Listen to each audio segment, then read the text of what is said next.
Dear friends, most welcome to the 16th program of the season 2 of ASHA, that is Aligarh Society of History and Archaeology, and Ganga Jamni Heritage online series.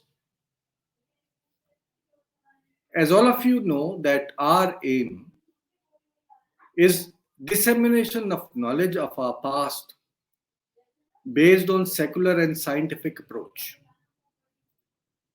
Since decades, our understanding of the past has been vitiated by the attempts being made time and again to manipulate our history by using all type of means, including archaeological data and structural remains.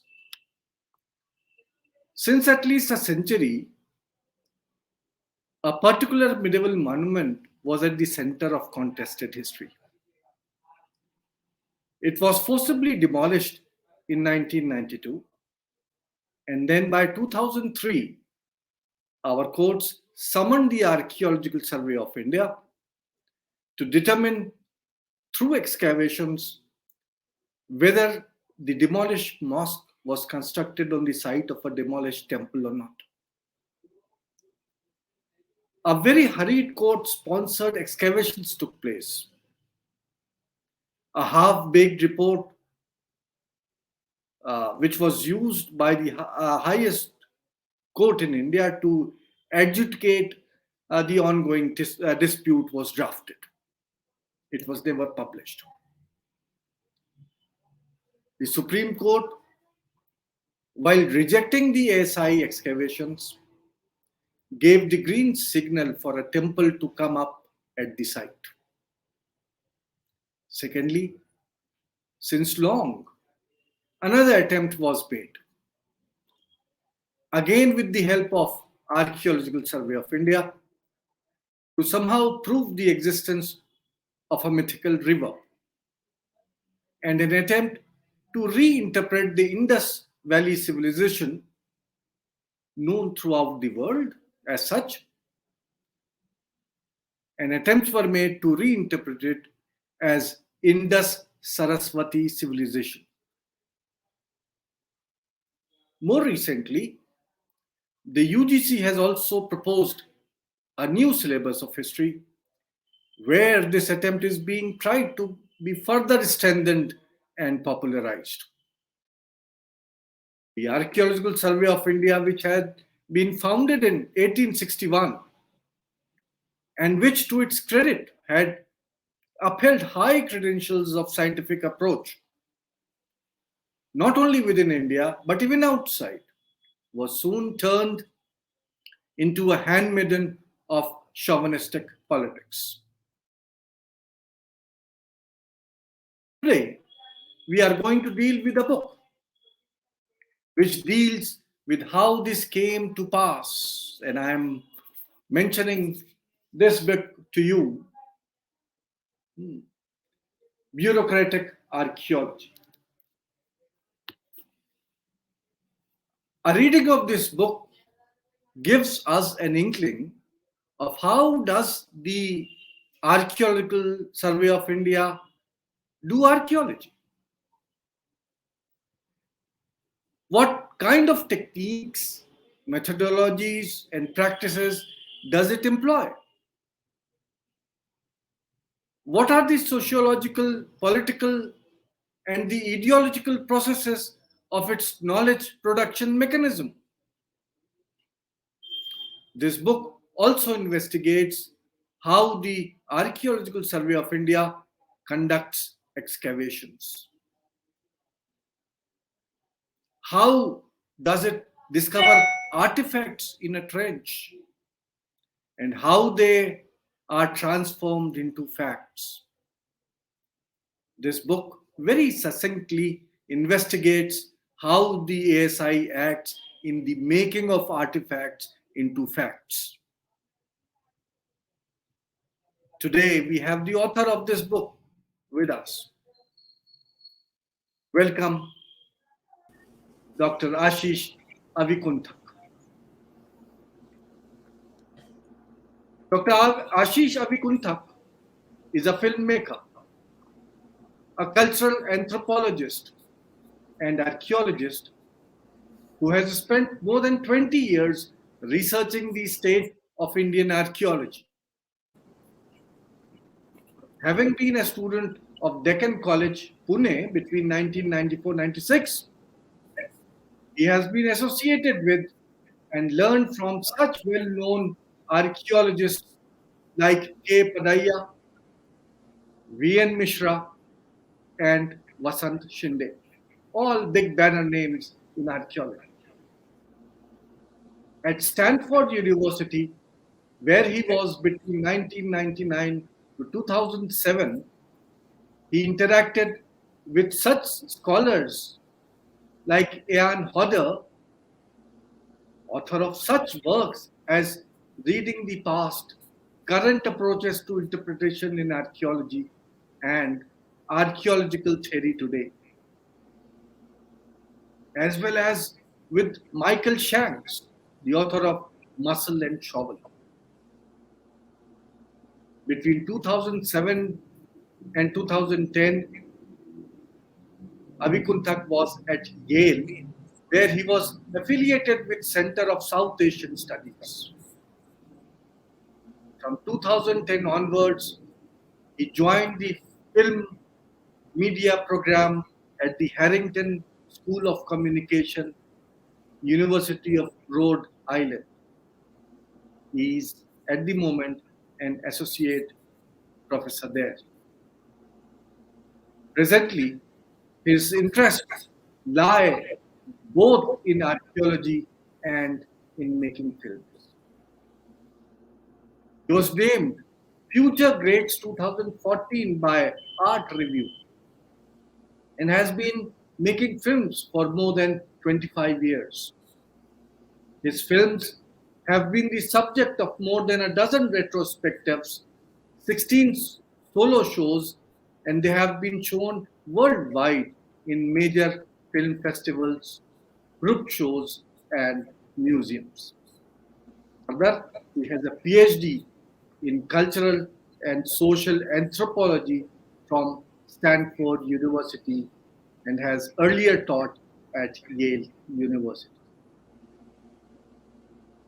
The Cambridge University Press has recently published his monograph, which I just showed, Bureaucratic Archaeology, State, Science and Past in Post-Colonial India.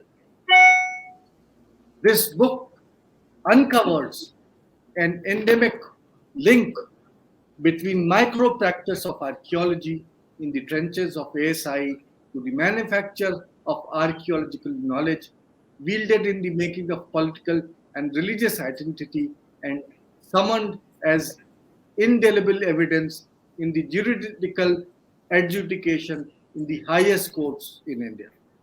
Moreover, it is a rare ethnography of the daily practice of a post-colonial bureaucracy from within rather than from the outside. It meticulously uncovers the social, cultural, political, and epistemological ecology of ASI or archaeologists to show how post-colonial state assembles and produces knowledge. Bureaucratic Archaeology is also the first book-length monograph on the workings of archaeology in a non-Western world, which meticulously shows how theory of archaeological practice deviates, transforms, and generates knowledge outside the Euro-American epistemological tradition.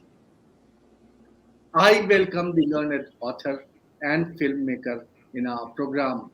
I won't say anything further about this work, and I leave now the space to Dr. Ashish Avikuntak, who would tell us in detail about this excellent work of his.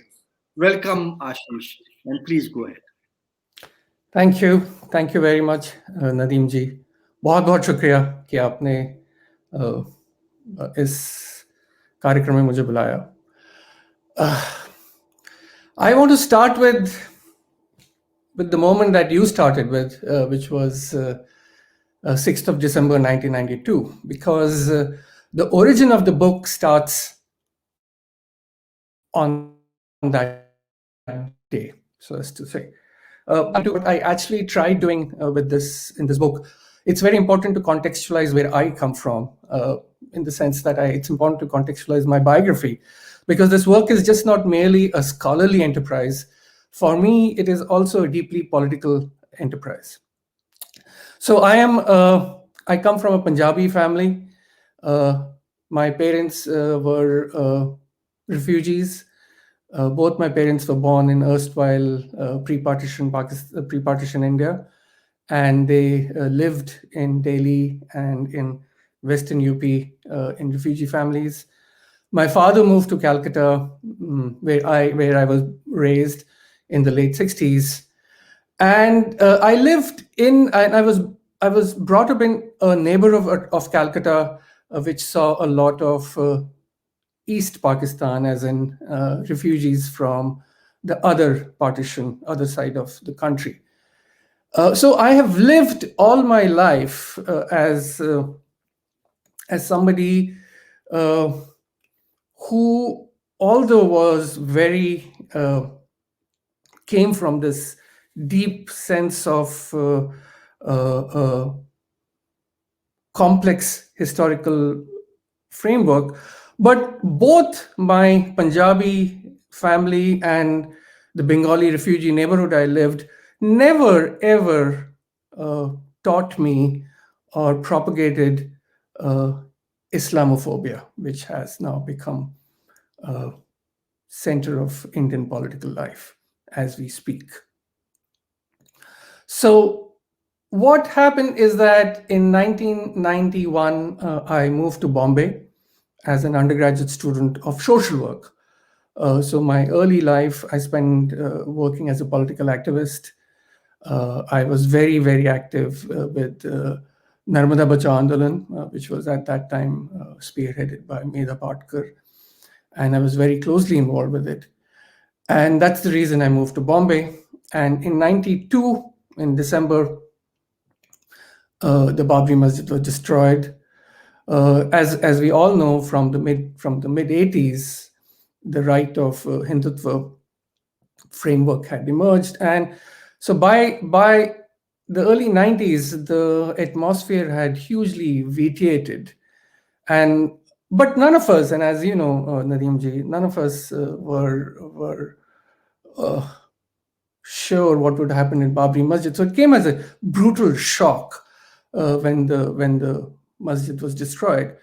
And for me, the next 6 months was extraordinarily traumatic, because immediately after the riots, immediately after the destruction, from 7th of December, as we all know, terrible communal riots began all over India, and especially in the city of Bombay, which saw two very ferocious rioting, first in the month of December and then in the month of January.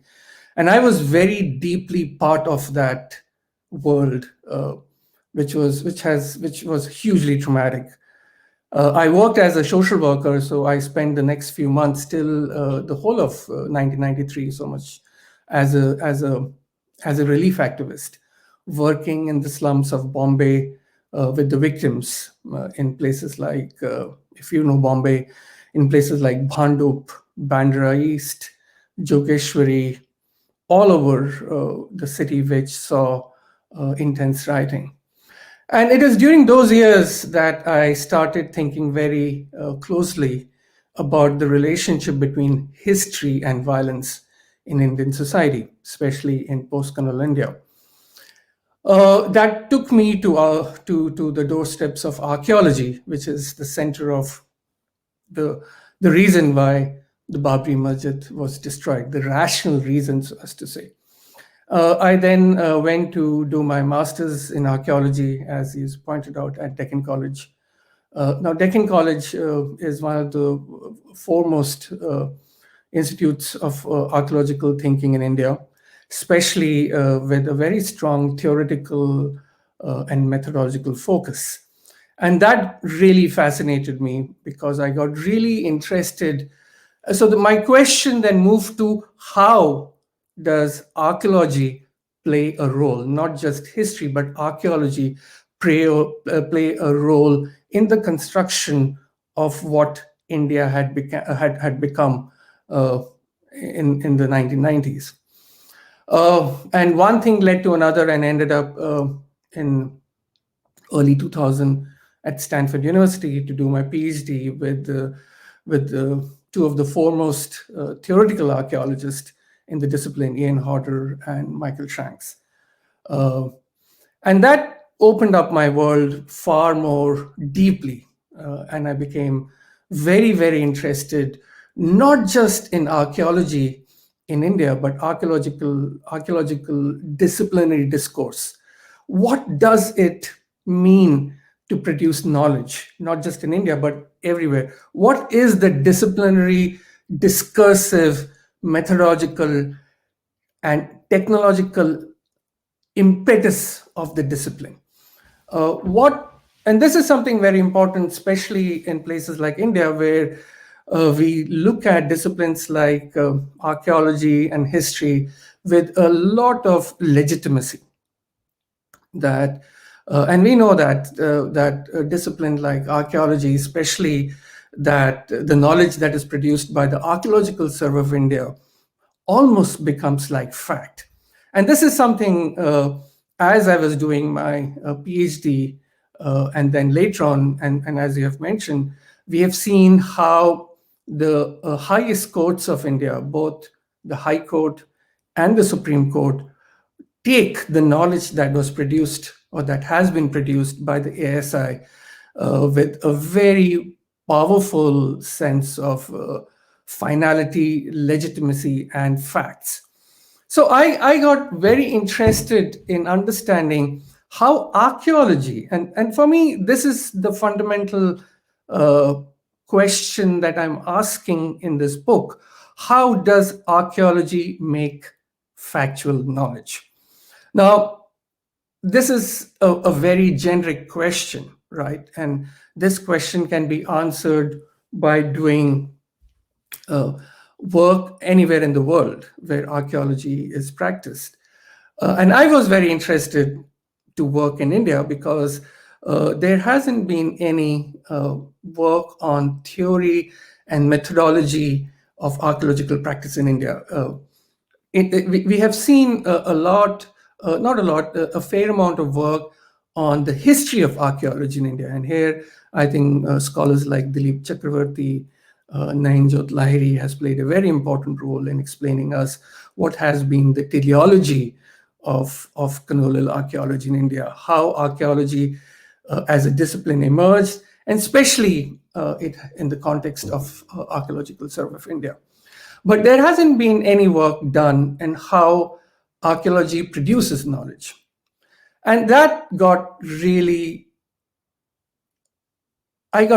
interested in that idea. And I wanted to think through in the context of the excavation of Ayodhya and in the context of the Harappan civilization. Now, before I get into why Ayodhya, it is important to understand, or why Harappa, I think it is important for me to explain you why I picked up these two areas. And that has a lot to do with what we are now seeing, the rise of what could be called Hindutva archaeology, or the term that was used, or that the term that is often used on the ground level as Bhagwa archaeology. We have to understand that statist archaeology in India, which is the Archaeological Survey of India, and archaeology that has emerged in the form of Hindutva archaeology, somewhere merges in a very complicated fashion to produce empirical or fake empirical data about the Ayodhya Babri Masjid excavations of the 70s, which, as we know, has a very, very powerful detrimental impact with the destruction of the masjid on 6th of December. So what I'm trying to do in this work is, at one level, I'm trying to construct a historical framework where we have statist archaeologists in the form of ASI, scientific archaeological practice in the form of larger archaeological theory, and then the rise of Hindutva archaeology, which starts as early as the 1970s. And I'm trying to dovetail all of them. And then I'll go into this relationship a little later, but I'm just kind of constructing what I try to do. But the majority, or let's say the meat of the book, is not about Hindutva archaeology or Ayodhya or even the Harappan archaeology. The meat of the book is archaeological practice. Now, this is something that we know, and this is something, since you were there as an observer during the Ayodhya excavation. Archaeological excavation is a highly for the ASI and for archaeologists in India or even all over the world, I would say it's a guarded process, very much in the same way that we would think of a scientific lab. Right now we are in the midst of a COVID epidemic, and I think all of us, or most of us, have been have done RT-PCR tests. Now, the RT-PCR test is a good example of how a lab works, right? Somebody comes, takes your sample, and then a couple of days later you get the report. But we never get access to what happens in the lab. Who are the people working in the lab? What kind of methodology that is being used in the lab? We assume, and we do it rightly so, that there is a certain scientific process that occurs, but we do not have access to that. Now, this question is that what happens inside the lab or inside the laboratory is a question that has been asked by sociologists of science and historians of science nearly 50 years ago. Is that there was a very strong impetus in the discipline of science studies to understand what happens inside the lab.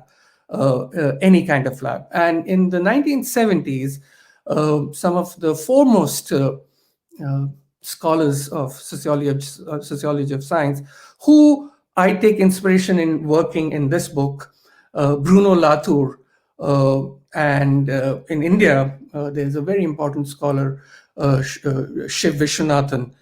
In the 70s and the 80s, both these scholars, one in India, another in America, get into the laboratory and show us what happens.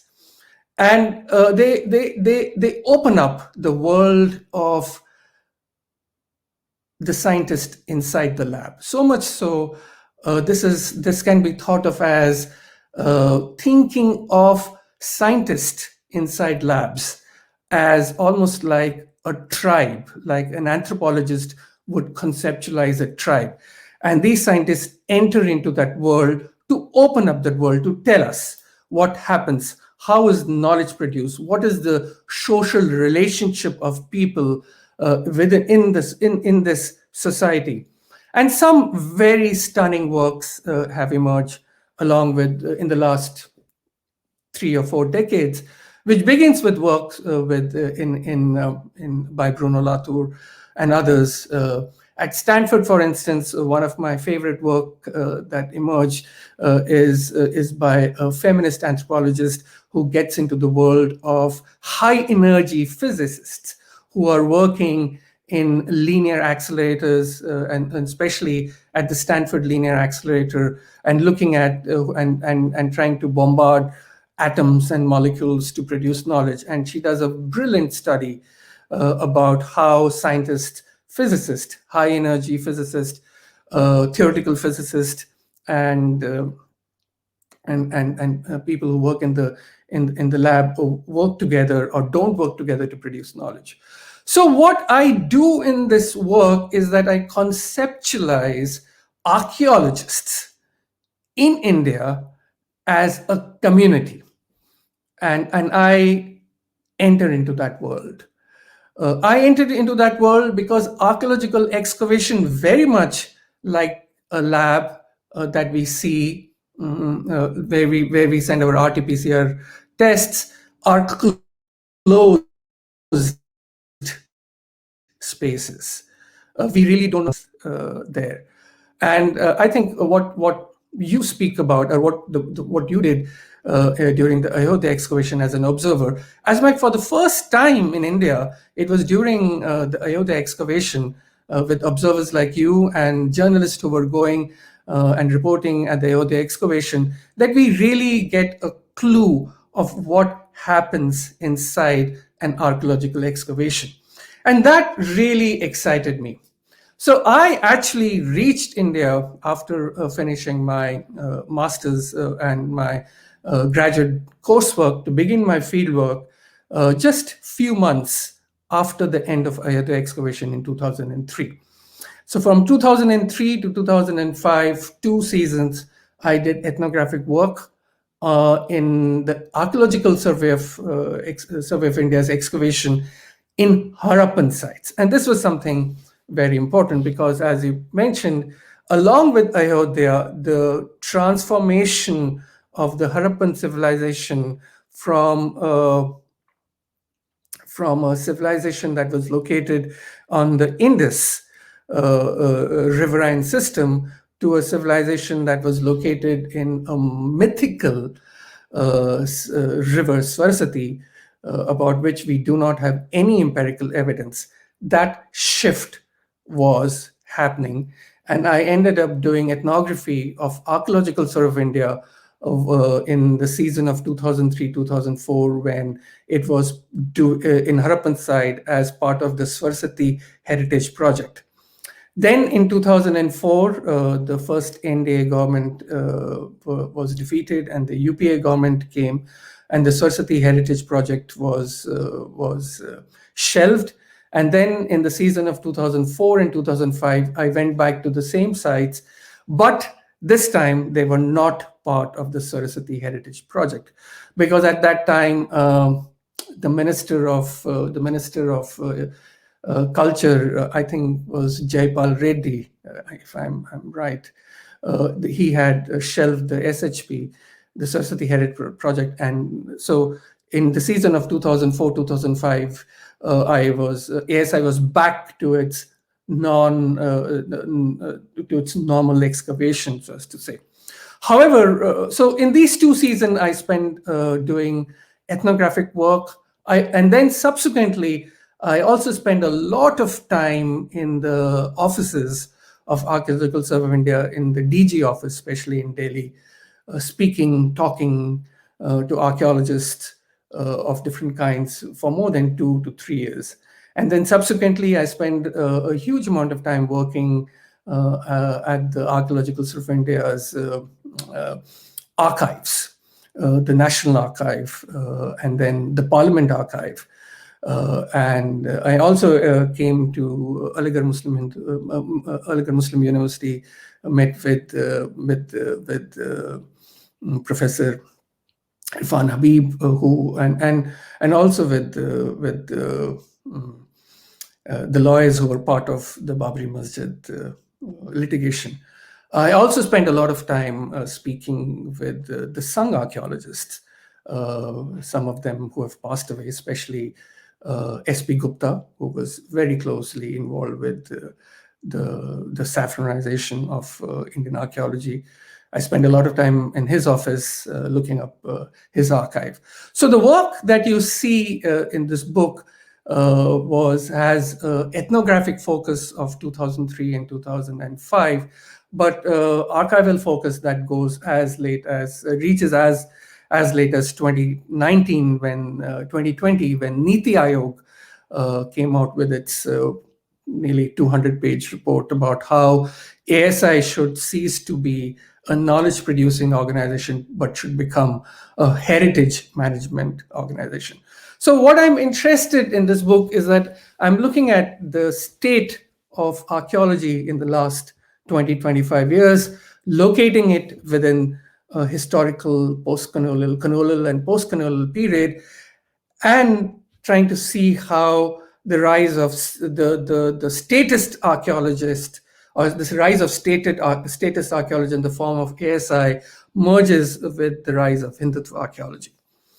Now, what I do in this book is that I spend a lot of time showing the reader what happens inside an archaeological excavation.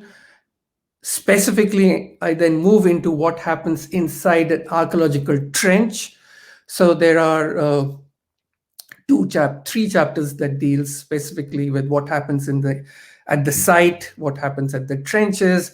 I show how knowledge is produced, or let's say even something like how a potsherd is discovered and then labeled as an artifact. And this is something something very deeply philosophical that I get into. Let's say what you would say philosophy of science is that how do you even conceptualize an artifact as associated with a culture, and then how you associate that culture with, let's say, a group of people who existed more than 3,000 to 4,000 years ago. We are making a lot of interpretative leaps at every moment of our knowledge making processes. And that is what I spend a lot of time in this book.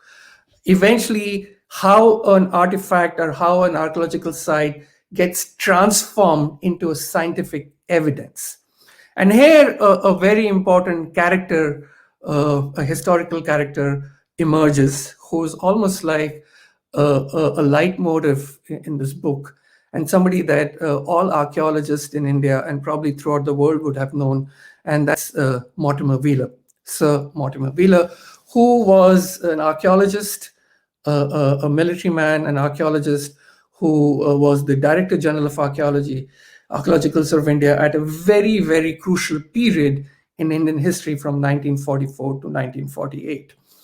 One of the reasons he is very important for us, and what I noticed, not just for us, but specifically for the archaeologist of Archaeological Survey of India, is that he's almost like a guru-like figure, almost like a god-like figure. Because for the archaeologists who work in the ASI, he is the archaeologist, or he is the theoretician who brings in scientific methodology to the ASI. The argument, and this is an argument that Mortimer Wheeler makes, that archaeologists like John Marshall and archaeologists who followed after John Marshall's retirement in the 1920s and 30s did not do scientific archaeology. And this is what Wheeler argues. He says that they're only doing treasure hunting archaeology and then producing books. His argument is that archaeology is a scientific discipline, and he is deeply inspired by archaeologists who are emerging in Europe and especially in England, who are thinking about archaeological practice as a scientific discipline. 1920s and 30s is an extraordinary moment in the history of archaeology discipline worldwide, because it's around this time that monumental excavations are happening, not just in India, but also in Mesopotamia. By this time, Egypt is already a hugely well-explored archaeological space. So archaeology in the early 20th century was already a very, very powerful instrument of knowledge production. And what Wheeler tries to do as early as the late 20s and 1930s, before he comes to India, is that he tries to instill a basic scientific methodology into the archaeological practice. And this scientific practice is not extraordinarily complex. What he does was basically systematizing the archaeological practice in the form of, rather than randomly and arbitrary excavating, which was very common, excavating close to the monument to dig monuments, right? To dig up big things. He argues that we have to do excavation has to be systematic, and he introduces something which is very, very common in archaeological practice in India and all over the world, is Cartesian grids. Is that you excavate in boxes rather than randomly excavating. And this is, along with this, he also introduces the three-dimensional recording methods in archaeology. And so he is somebody who introduces basic scientific principles that he's borrowing from disciplines like geology, from like cartography and geography into archaeology, and makes it more than scientific. He makes it systematic. And so when he comes to India in 1944, he is a very zealous archaeologist, because he's not just interested in excavating in India, but he's also very, very interested in what is something common among colonial administrator. He wants to discipline Indian archaeology. And this is something important, is that what you see in 1944 with Wheeler is that scientific method introduction in Indian archaeology by Wheeler is also deeply colonial. It is also comes with a very strong civilizing the native, disciplining the native. Here, for Wheeler, this civilizing mission, this disciplining mission is this native. He specifically means the Indian archaeologist. And this he does in a very powerful way by starting field schools.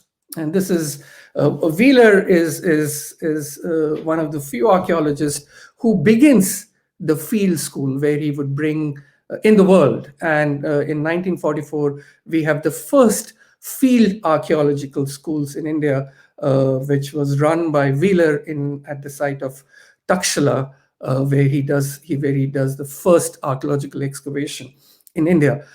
Now, this is a very important moment in the history of post-colonial archaeology, because at this particular school and the subsequent school he does at also at Arikamedu, is that he brings young archaeologists who were part of ASI, who were part of university systems in late colonial India, to become members, or he teaches them scientific archaeology. Of this, one of the foremost archaeologists whose shadows we see till the destruction of Babri Masjid is Professor Brijbhasi Lal, B.B. Lal, who was one of the star student of Mortimer Wheeler during his field school.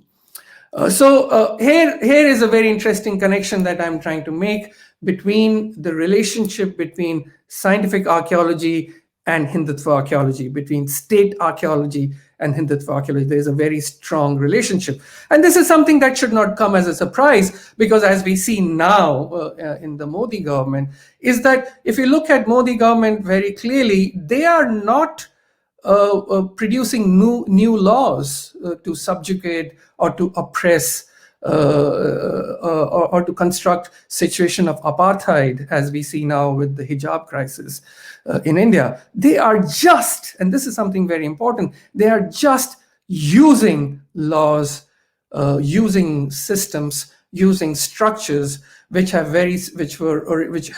colonial origin, which have origin in the Congress regime. All they are just doing is that they are using, and I'm going to use an analogy, they are using the knives, they're sharpening the knives which were manufactured earlier.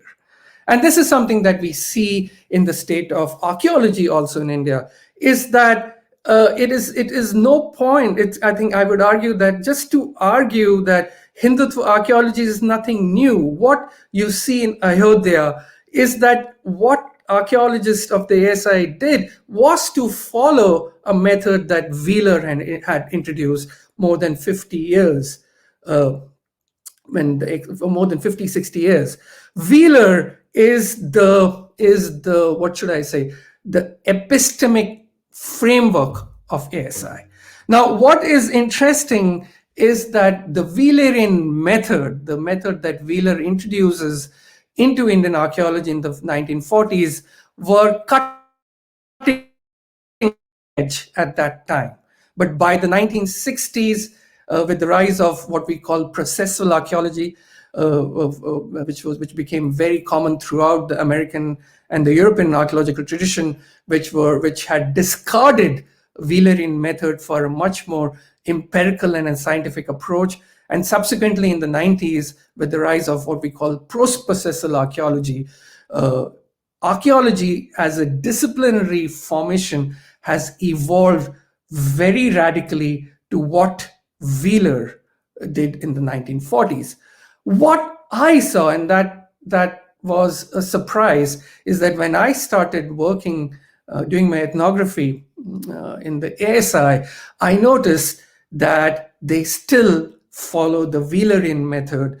Most Indian archaeologists in the ASI are not familiar with the methods that was introduced by Binford and the processualist archaeologists in the 60s and the 70s, and they're not even aware of the theoretical debates that scholars like Hodder, Michael Shanks, and others had completely ruffled the state of archaeological theory in the 90s. And so what I saw was a very interesting, or what I observed was a very interesting moment, not just in the state of Indian archaeology, but the state of archaeology worldwide. Is here you had an interesting moment of a practice which had been discarded all over the world, the practice of Wheelerian archaeology, which was still being practiced in India. Now, the question that I ask in my book, and something that I try to answer, is that why Wheeler's archaeological practice is still common in the ASI. And here I come to my main argument of the book, which is the reason I call the book Bureaucratic Archaeology, is that Archaeological Survey of India is fundamentally a bureaucratic organization and then an archaeological organization. And there are a lot of empirical reasons to say that. And one I'm just going to point out is that in ASI, only 1 to 2% of the whole budget of ASI goes into archaeological excavation. Now, this is something very, very interesting, is that the epistemic legitimacy that ASI has, and we have seen that in the way the High Court and the Supreme Court legitimizes the Ayodhya report. The kind of legitimacy ASI, and not even just what the courts do, but the nature of knowledge production processes. If ASI has excavated a site, it has produced a legitimate, almost a knowledge which has legal implications, but that is just less than 1 to 2% of the total budget of the ASI. So this was quite interesting. And I started thinking about it. Why is the case? And the case is very simple. ASI is fundamentally a bureaucratic archaeology organization which happens to do archaeology, although it gains legitimacy from archaeological excavations.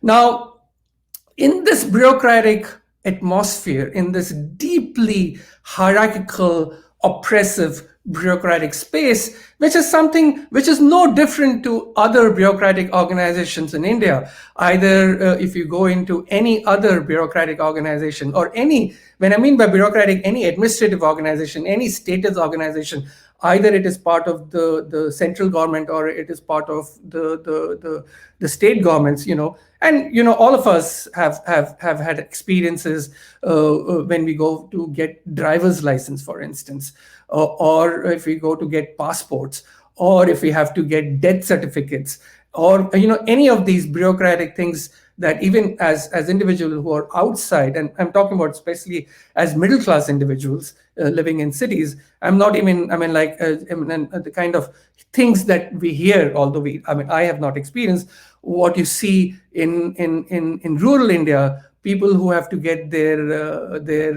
who have to go to ration shops to get food, or who have to get their employment through Menegra and other, is that the bureaucratic system in India is deeply oppressive and hierarchical.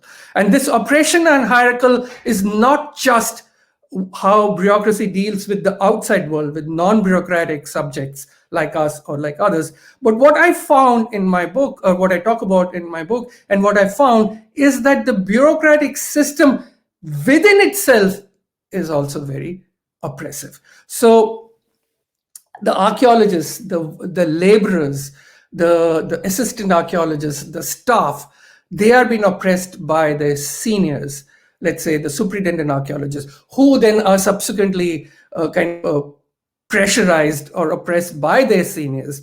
And so then it goes all the way till the Director General of Archaeology, who is complaining about how the IS secretaries are oppressing them. So what I saw was a deeply, and what I observed was a deeply hierarchical, oppressive structure.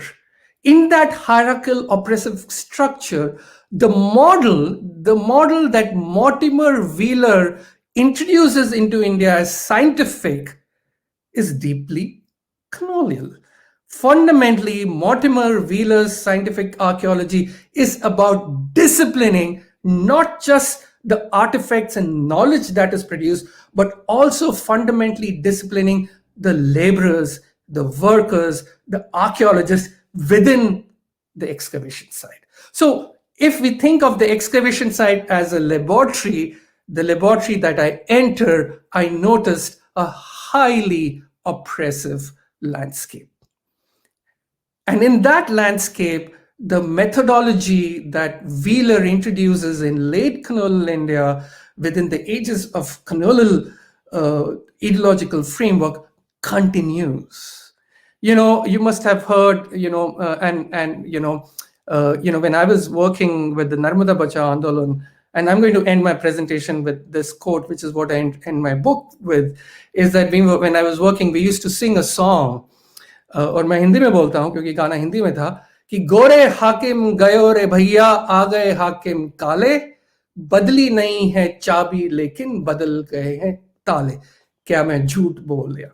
So this is the crisis of Indian bureaucratic system. And what I'm trying to do, I do not have access to Indian bureaucratic system in an empirical way. What I had access in an empirical way as an anthropologist, as an ethnographer, was this world of archaeological excavation. And there also I saw this, that that people, the Gore Hakim like Wheeler, had disappeared, but the infrastructure that they had created still continues to oppress. And instead of the Gore Hakim, we have the Kale Hakim. And that is what this book is about, is that within this kind of an oppressive landscape, how is knowledge produced? And I think, and what I want to argue, or what I'm arguing in the book, is that this is a highly compromised knowledge. This is a highly, I don't want to use the word, but it's a corrupted knowledge. Now here, corruption is not just associated with money and capital, but here I'm talking about an epistemic corruption, a corruption which is at the heart of knowledge production mechanism, where at one hand you see a system that Wheeler introduces that still continues because it is convenient, because it is oppressive, it is useful, it is controlling, it is discipline. And also on the other hand, you see a system where you have the rise of statist archaeology, the post-colonial bureaucratic system, and on top of which is the rise of Hindutva archaeology. So here we're talking about a deeply, deeply, deeply complex world, multi-layered world, a world in which it is very, very difficult to remove the strands, to remove the layers, because they are so deeply kind of ensconced within one another, almost like an onion peel. Like an onion, it's like layers over layers over layers, like an archaeological site, one layer on. And so what I'm trying to do in this book is that my attempt is to unpack, is to open up not just the epistemic world, the social world, the political world, and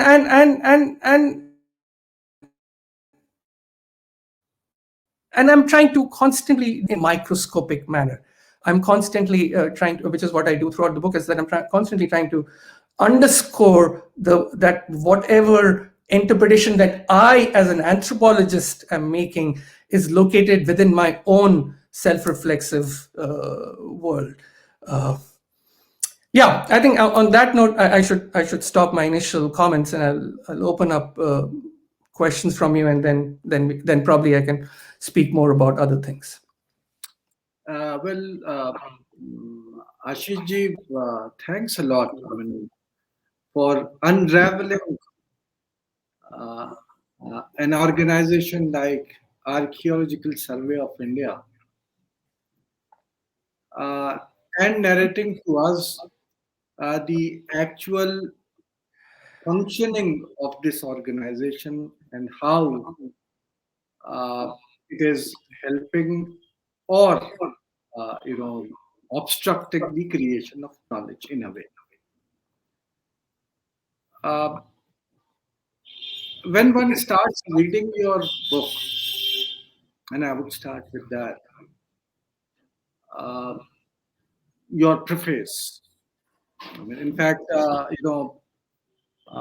Ashish's book, which I hold in my hand, is let me, containing a preface, a conclusion, naturally, as all books do, and then 9 chapters, starting with anthropology of archaeology and ending with a very perceptive theme, about which I would be further asking him: the absent excavation reports. That possibly chapter 1 and the last chapter, in fact, tells you the entire story of this organization and what type of work is being carried out by the highly rated Archaeological Survey of India. I think Ashish Saab would also not deny it, and I would also, salute the type of work, some of the work which Archaeological Survey of India initially did to conserve, preserve, and present before us not only the monuments of this country, starting with Cunningham, but also a very elaborate analysis of some of the very important, structural remains, which are part of our heritage, part of our culture. Naturally, the ASI has also done much work, which has to be saluted, which has to be, taken into account. I, started, unlike Ashish, you, as a historian, a student of history, and as a teacher of medieval Indian history. I was introduced to these structures, medieval monuments, their import, their uh, contributions to our the making of our history. And then ultimately, I also took up as a teacher the job of introducing my students to one field of archaeology, and that is historical archaeology, with a special reference to medieval archaeology. But till 2003, I was just a teacher who would be drawing the various stratas and layers on my blackboard, telling the students how you can identify the various layers without actually imbibing the import of how one physically would do it if you're brought to the site. Uh, in 1991, the first attempt on Ayodhya was made. When the dome was broken,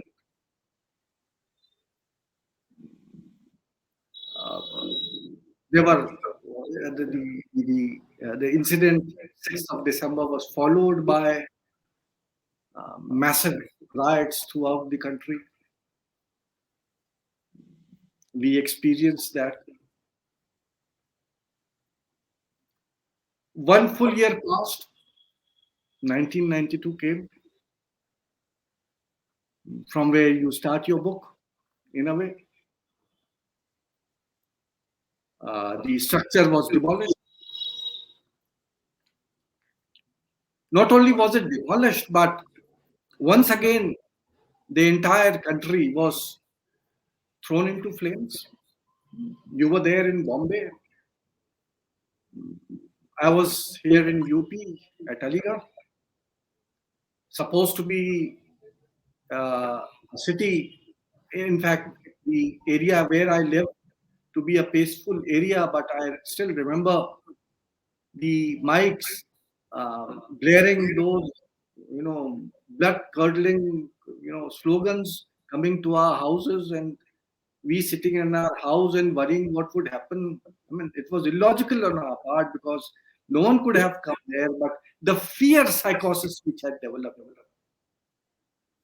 Let me say that that was the beginning of what we see today. Ultimately, I mean, all those things, impacted our life. Just as your long introduction, I am giving my introduction to the topic. From being just a simple teacher, drawing with a stock, layers on the blackboard, now I started, giving some importance to the subject itself. क्या है ये आखिर? कि एक छोटी सी monument जिसपे एक ऐसी मस्जिद जिसको कोई विजिट नहीं करता था, लोकल महल्ले वालों के अलावा कोई नमाज पढ़ने नहीं जाता था, पूरी कम्युनिटी की ऑनर का रिप्रेजेंटेटिव बन गया, और मेजॉरिटी कम्युनिटी की तरफ से एक ऐसा सिंबल बन गया कि अगर इसको क्रश कर दिया तो you have crushed the other. I mean, so it in fact impacted me to a level when I started paying attention to the monuments. And from only sitting in the library, I started visiting sites and looking at things which were still surviving. The result was my book on Fatehpur Sikri, and that's another story altogether. Now, cutting back everything and coming over to 2003, when our courts, in their wisdom, I am still unable to understand what made them come up with this, that archaeology would help them decide a title suit, as if anything buried beneath a particular structure would. Incidentally, even my house, which is there in eastern UP, बहुत पुराना घर है, वो सीधा भी है, अब हम लोगों ने थोड़ा बहुत बना लिया है, लेकिन you know, within that, जब उस थोड़ा सा उसको खोदा गया फाउंडेशंस में, we got a sculpture completely. है ना. So my mind would ask, क्या हम मंदिर तोड़ के ये घर बनवाए बैठे हैं? Is this what the Supreme Court or the High Court at that moment was asking us to do? Whatever.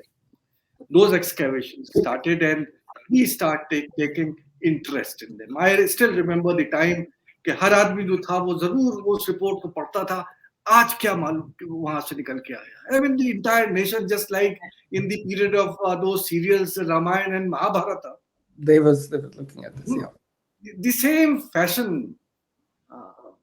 I mean, people would look at the newspapers, आज क्या निकल के आया, and the Hindi newspapers especially would be full of news कि आज ये निकल के आया है और ये हुआ था और वो हुआ था. So that's sort of an excitement which was generated in the country, and in the type of feelings which were being now generated throughout the country. दोनों communities को एक तरीके से अपने अपने उसमें ढालने का एक बहुत बड़ा जरिया एक छोटा सा स्ट्रक्चर में बन गया. Right. Fortunately, when this High Court sponsored excavations started, one of the litigants, the Babri Masjid Action Committee, they wanted कि उसकी देखभाल के लिए क्या कर रहे हैं, क्या नहीं कर रहे हैं, there should be observers. So a series of observers started visiting the place. Fortunately or unfortunately, I was one of them, and thus got a chance to see things close at hand. When I read your passages dealing with the actualities of, as you said, RT-PCR test होता है, हम सब उसको believe कर लेते हैं, लेकिन lab में क्या हो रहा है, वो 3-4 बार मुझे मौका मिल गया लैब में जाने का. To put it simply, सही. और 3 बार एक हफ्ते के लिए मैं उस लैब में मौजूद था. And I could see that you have just pointed out that it was the ASI is still following the Wheeler method. बाद में आप उसके colonial और दूसरे negative aspects पे you came, but initially you said the scientific approach of Wheeler, and surely Wheeler established the archaeology in the country. जो भी आज है वो उसी की वजह से, Wheeler method की वजह से हो रहा है. The type of excavations which are right. But I would say that it was not the Wheeler method which was being used there. It was a parody of the Wheeler method which was being applied. True. From digging down to labeling, down to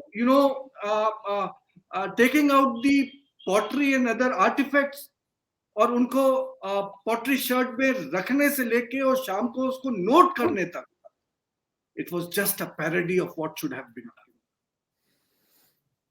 done. Daily there was a fight between the observers and the ASI officers. आप क्या report कर रहे हैं? मैं जी मैं ये आपने देखिए जो अयोध्या में हुआ था, जो मैंने ASI आर्कियोलॉजिस्ट से बात की, वो भी, and I'm like, they were also very, very upset क्योंकि वो तो कहते हैं, और मैं किताब में लिखता हूं कि वो कोर्ट का डंडा पड़ा और एएसआई काम करना चला गया, क्योंकि they were also very very shocked, and exactly what you said, this is something I heard from the ASI archaeologist, कि ये तो जमीन का मामला है, आर्कियोलॉजी क्यों घुसा रहे हैं आप इसमें? Well, I will add to that. I mean, Ashish, I mean, आपने उनसे बात की और मैंने वहाँ एक्सपीरियंस किया, करेक्ट है ना, करेक्ट है ना? जो आप कह रहे हैं, that's the हकीकत, in the sense that those ASI officers, when the press would be there, they would be our adversaries. They would pose कि नहीं, ये यहाँ के ऊपर ये निकल रहा है. And when the camera was not there, I'm not going to take names of those officers who were there, those assistant archaeologists, they would come sit with us, lunch break में, smoking breaks में, they would say कि हम फंस गए हैं यहाँ के ऊपर. This is, नदीम साहब, ये हम ऐसे नहीं करते हैं, आप प्लीज हमें गलत मत समझिए, हम क्या करें? Right. So, I mean, I'm sorry I took so much of your time. I was reminded of all those things, and I would just tell the audience that whatever Ashish has written in those sections of his work, I have actually experienced them for brief period, of course. I mean, मैं 3 बार गया एक हफ्ते के लिए, लेकिन 3 हफ्ते भी बाबरी मस्जिद साइट पे जहां इतना खोद दिया गया हो, is more than enough. You know, what you write, I think. But I would like to ask you certain other things before I take up 1 or 2 questions which have been put to you. Before I come to other things. When you start your, I mean, in your first chapter, you end that. I mean, in fact, the ending passages of your first chapter, you talk about, and you referred it in your talk as well, the palpable fear for your informants, expectations of punitive consequences, and one assumes that you delayed your publication in order to protect these informants of yours. Can you make certain comments on that? I mean, that's a very, important thing for us today to understand कि क्या situation है कि जिसमें एक scholarly work को भी अपने इसको छुपाने के लिए इतना time लग जाता है, और वो लोग जो उसमें involve हैं, वो बड़े position पे पहुंच के भी, I mean, in fact, the passages you have, the quotations which you have given, हालांकि वो कह रहे हैं कि अब आप कर सकते हैं, लेकिन they also show कि अभी भी दिल में डर बाकी. So can you elaborate on that? देखिए नदी जी, ये जो डर है, ये डर ब्यूरोक्रेसी का डर है, क्योंकि आज भी अगर आप किसी भी ब्यूरोक्रेटिक सिस्टम में रहें तो क्रिटिक करना मुश्किल है. So one of the reasons, I mean, let me tell you, I just want to go a little further, which is something also I write a few paragraphs above this line is talk about. So, you know, whatever I've written in my book, as you've also said, this among archaeological community in India, the ASI archaeologists, the university archaeologists, even archaeologists who are in universities in America and Europe, they all are familiar with the world I write about in my book. And the fear is, I'm talking about an earlier fear. The fear I was told when I started this work, and by a very famous, now past American archaeologist, कि आप ये काम क्यों कर रहे हो? And he said कि why are you doing this ethnography of archaeological survey India? आपका करियर सर्वनाश हो जाएगा. और उन्होंने, and that was the thing कि एएसआई के बारे में अगर आपने क्रिटिसिज्म किया, अगर आपने बाहर से क्रिटिसिज्म किया, तो आप एएसआई का आपको कभी लाइसेंस नहीं मिलेगा एक्सकवेशन करने के लिए. और वो हमने देखा है कि यहाँ पर in the history of Indian archaeology, specially post colonial archaeology, there have been number of archaeologist who, if they have criticized, they have not been given licenses to excavate in sites, because as you know, in order to excavate in India, you need a license from the ASI. So that is a big fear, not just by this is a fear कि अगर हमने ASI को criticize किया तो हम कभी भी हमारा करियर खत्म हो जाएगा. और विद इन ASI अगर आपने विद इन क्रिटिक किया तो आपका करियर जरूरी खत्म हो जाएगा. और वहां भी बहुत सारे एग्जाम्पल्स मैंने देखे. कुछ लोग, और ये जो ASI में जो हुआ है, ये सारे ब्यूरोक्रेटिक सिस्टम में होता है कि अगर आपने इंटरनल रह के क्रिटिसिज्म किया, आपको प्रमोशन नहीं मिलती है, आपको कहीं वो क्या बोलते हैं, जिसको बोलते हैं पनिशमेंट पोस्टिंग में हो जाता है. So this is something that I saw, that I heard. I won't say I saw. I heard, and I spoke to people who were critical within the ASI of the ASI being given punishment posting, and the punishment posting, for instance, included, they would send you to become the director of a museum in some very far-flung site. Where if you're a archaeologist with a family with children who have to go to school, you are then posted at an archaeological site, a museum in the middle, let's say in even a place like Dholavira, for instance, where they have a site museum. If you're an archaeologist with family, it's a hell, because you have to leave your family and be there all alone. And number of stories I heard were about archaeologists who were critical, who were then either denied promotion. And there are a number of stories of, somebody who was an assistant archaeologist for 23 years of his life in ASI, right? So the fear is something that I saw constantly among archaeologists with whom I worked with. And they would tell me कि आप, सो पहला जो डर था जिसके बारे में मैंने, पहला तो इनको डर लग रहा था कि जब मैं घुसा ASI के साइड में कि मैं तो CBI का एजेंट हूं, क्योंकि उस वक्त ASI में 2-3 करप्शन केसेस, काफी high level corruption cases CBI investigate कर रहा था. तो लोगों को लगा कि भाई आप तो, क्योंकि मैं अपना छोटा सा नोटपैड लेके घूमता था लोगों से बात, तो उनको लगा कि भाई आप तो CBI के एजेंट हो, आप यहाँ पर देखने आए कि कौन पैसा खा रहा है, क्या करप्शन हो रहा है. तो एक वो डर था. बाद में जब मैंने उन आर्कियोलॉजिस्ट या उन स्टाफ मेंबर से बात की जो कि अयोध्या में जिन्होंने अयोध्या में एक्सकवेशन किया था, वो तो क्लियरली कह रहे थे कि सर आप प्लीज हमारे बारे में मत बताइएगा, क्योंकि हमारी नौकरी चली जाएगी. और तो जनरल जो फियर है, डर का जो माहौल है, वो तो बहुत ही उस जमाने में 2003, 4, 5, ये जो दो चीजें, एक तो CBI का जो करप्शन केसेस का एक डर था, दूसरा अयोध्या के एक्सकवेशन के बाद जो डर था, ये डर का माहौल बहुत ही व्हाट शुड आई से डीप लेवल में था. तभी भी मुझे समय लगता था लोगों से बात करते हुए, उनको समझाते हुए कि मैं क्या कर रहा हूं, मैं कहां से आ रहा हूं.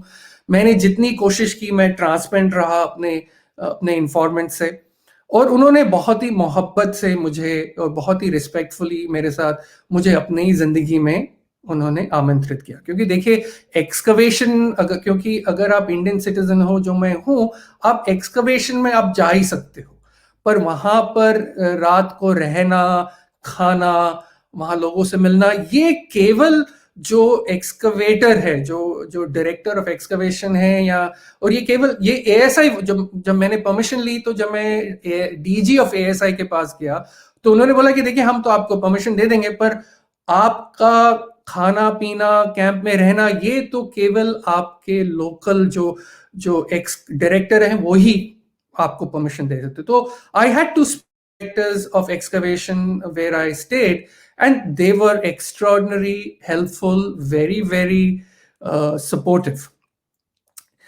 But as I was working, the fear factor constantly came. So once I finished my thesis, and around that time I would speak, because I have been speaking to my informant for the last 20 years.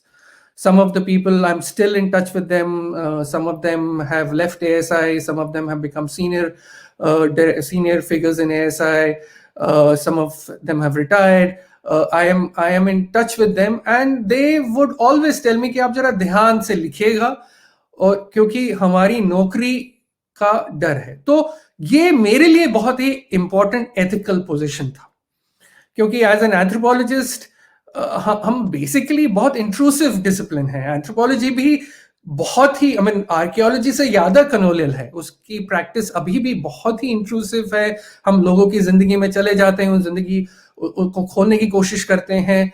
तो ये चीज मेरे लिए बहुत ही important थी। ये मेरी ethical, as an anthropologist I had to be ethical.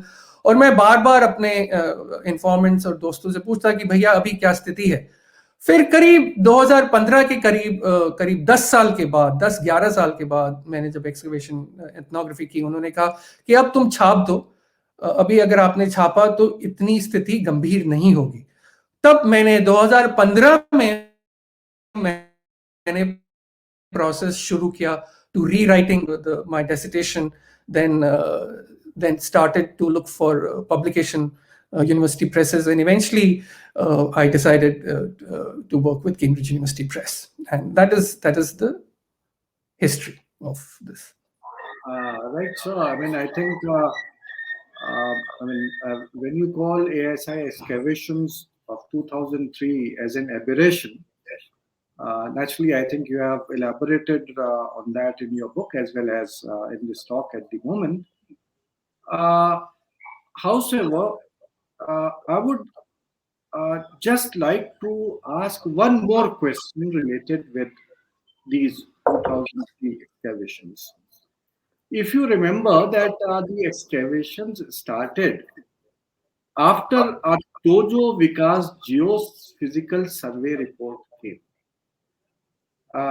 Can you explain, because you are an accomplished student of archaeology, who also deals with anthropology and a lot of things. I think you will be better placed to inform the general public, because इससे बड़ा मतलब लोग समझ नहीं पा रहे, तो उस वक्त भी और आज भी this Tojo Vikas geophysical survey, when is it used, how is it used, and if used at Ayodhya, was it proper, did it give some insight, what was it entire issue?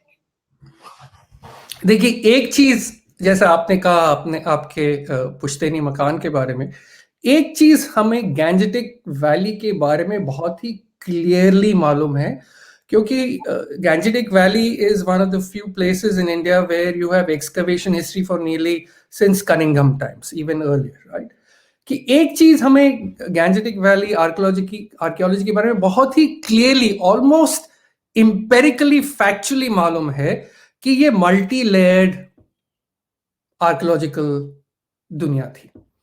कि यहाँ पे मैं जब Gangetic की बात कर रहा हूँ, मैं बात कर रहा हूँ बिहार, यूपी, उत्तराखंड तक और मध्य प्रदेश, ये पूरा जो इलाका है जहाँ पर गैंजेटिक सिविलाइजेशन, जिसको हम कहते हैं द सेकेंड अर्बनाइजेशन शुरू हुआ है, कि ये बहुत ही मल्टी लेयर्ड साइड है। और जो समथिंग हमें बहुत अच्छी तरह से मालूम है, ये हाईली पॉपुलेटेड साइट है। यहाँ अगर जब हम स्टूडेंट थे तो हम बोलते थे कि आप यूपी, बिहार, इस गैंजेटिक वैली में जहां भी पत्थर फेंकोगे वहां एक्सकवेशन कर सकते हो, क्योंकि ये इतना ही डेंसली पॉपुलेटेड एरिया रहा है for more than 3000 years or even more, 4000 years of human habitation. So if you excavate anywhere in these sites, either in a place like Ayodhya or Banaras or Mathura or any sites that now is at the radar of the Hindutva archaeology, you will find multi-layered habitational deposits.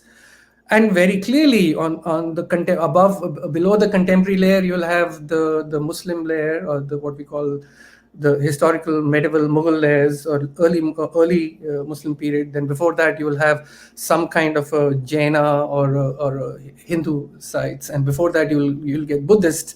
And this is something that we know very clearly. So in the case of Ayodhya case is very, unfortunately, it's a clear case of fraudulent archaeology. ये आपको समझना बहुत ही जरूरी है, कि जब 1974, 75, 76 में जब एक्सकवेशन हुआ, जो बीबी लाल जी ने शुरू किया था, तब बीबी Lal ji had got the BB Lal ji was not part of ASI. He was outside the ASI. He was a university professor, and then he had done this excavation, which had some ASI archaeologists ASI was also part of it. When they excavated, and they did trial excavation, they did not do large scale excavation. They did what we call vertical excavation, which is basically digging a 10 meter by 10 meter or 5 meter by 5 meter holes till you reach the habitation, till the natural layer. And in those reports are now publicly available, because first of all, they were not large reports produced, which should have been the case. Excavation reports were never produced in terms of a book length work. What we saw, or monograph length work, what we saw, a few pages which were published in the IAR, the Indian Archaeological Indian Archaeological Review, which is the legal official means through which ASI opens to the larger public their work, which is produced every year. और उन रिपोर्टों में बीबी लाल उनमें बीबी लाल जी का जो report है, उनमें बहुत क्लियरली लिखा गया है कि the most exciting find during the excavation in Ayodhya were not temple remains, but were very interestingly Roman amphora, Roman pottery इनको मिली थी. That was considered to be the most exciting thing, which is written in the report. कि जो बहुत exciting है कि हमें यहाँ it's the Roman pottery मिल रही है, और यहाँ which is interesting, which shows that there was a very, and which I think for archaeologists is very interesting, is that you have which shows mobility, trade, some kind of a movement between Ayodhya and the larger global world, right? So which is a very exciting discovery, and which is what he underscores in those reports. But the politics of BB Lalji shifts with the rise of after emergency. Remember, this is 74, 75, this is the middle of emergency. After emergency, we know Jansang becomes a very important part of the Janata Dal, and we know that from early 80s the rise of BJP with Atal Bihari Vajpayee and Advani ji emerges, and then we know exactly by mid 80s the Hindutva as we understand today becomes completely opens up, and it is in that context, in RSS Sangh journal called Manthan, that BB Lal, I think in 1986, for the first time says that when he excavated 15 years ago, he found temple remains. Now, this is pathological lying. I'm being very kind when I say that if BB Lal ji found something in the excavation in the 70s, he would have, like a good empirical archaeologist, he would have reported that. But he does not report, because he actually does not find anything. So the 1986 article that he writes in the Sangh magazine is an afterthought. There's no empirical reasoning to it, and this leads to the birth of Ayodhya's, the Babri Masjid Ayodhya fraudulent narrative. And one thing that is very clear, however weak the archaeological excavation was, one thing is very clear, which was the mainstay of the destruction of Babri Masjid, that this masjid was made by destroying a temple. There is no archaeological evidence of that at all, even in the problematic ASI report.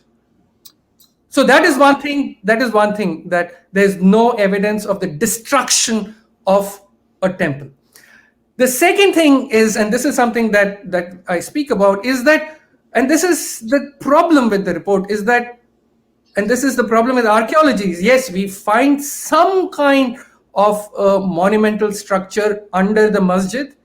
And as I told you earlier, as I began with that, anywhere in India, anywhere in North India, you excavate anything, you will find multi-layer archaeological remain.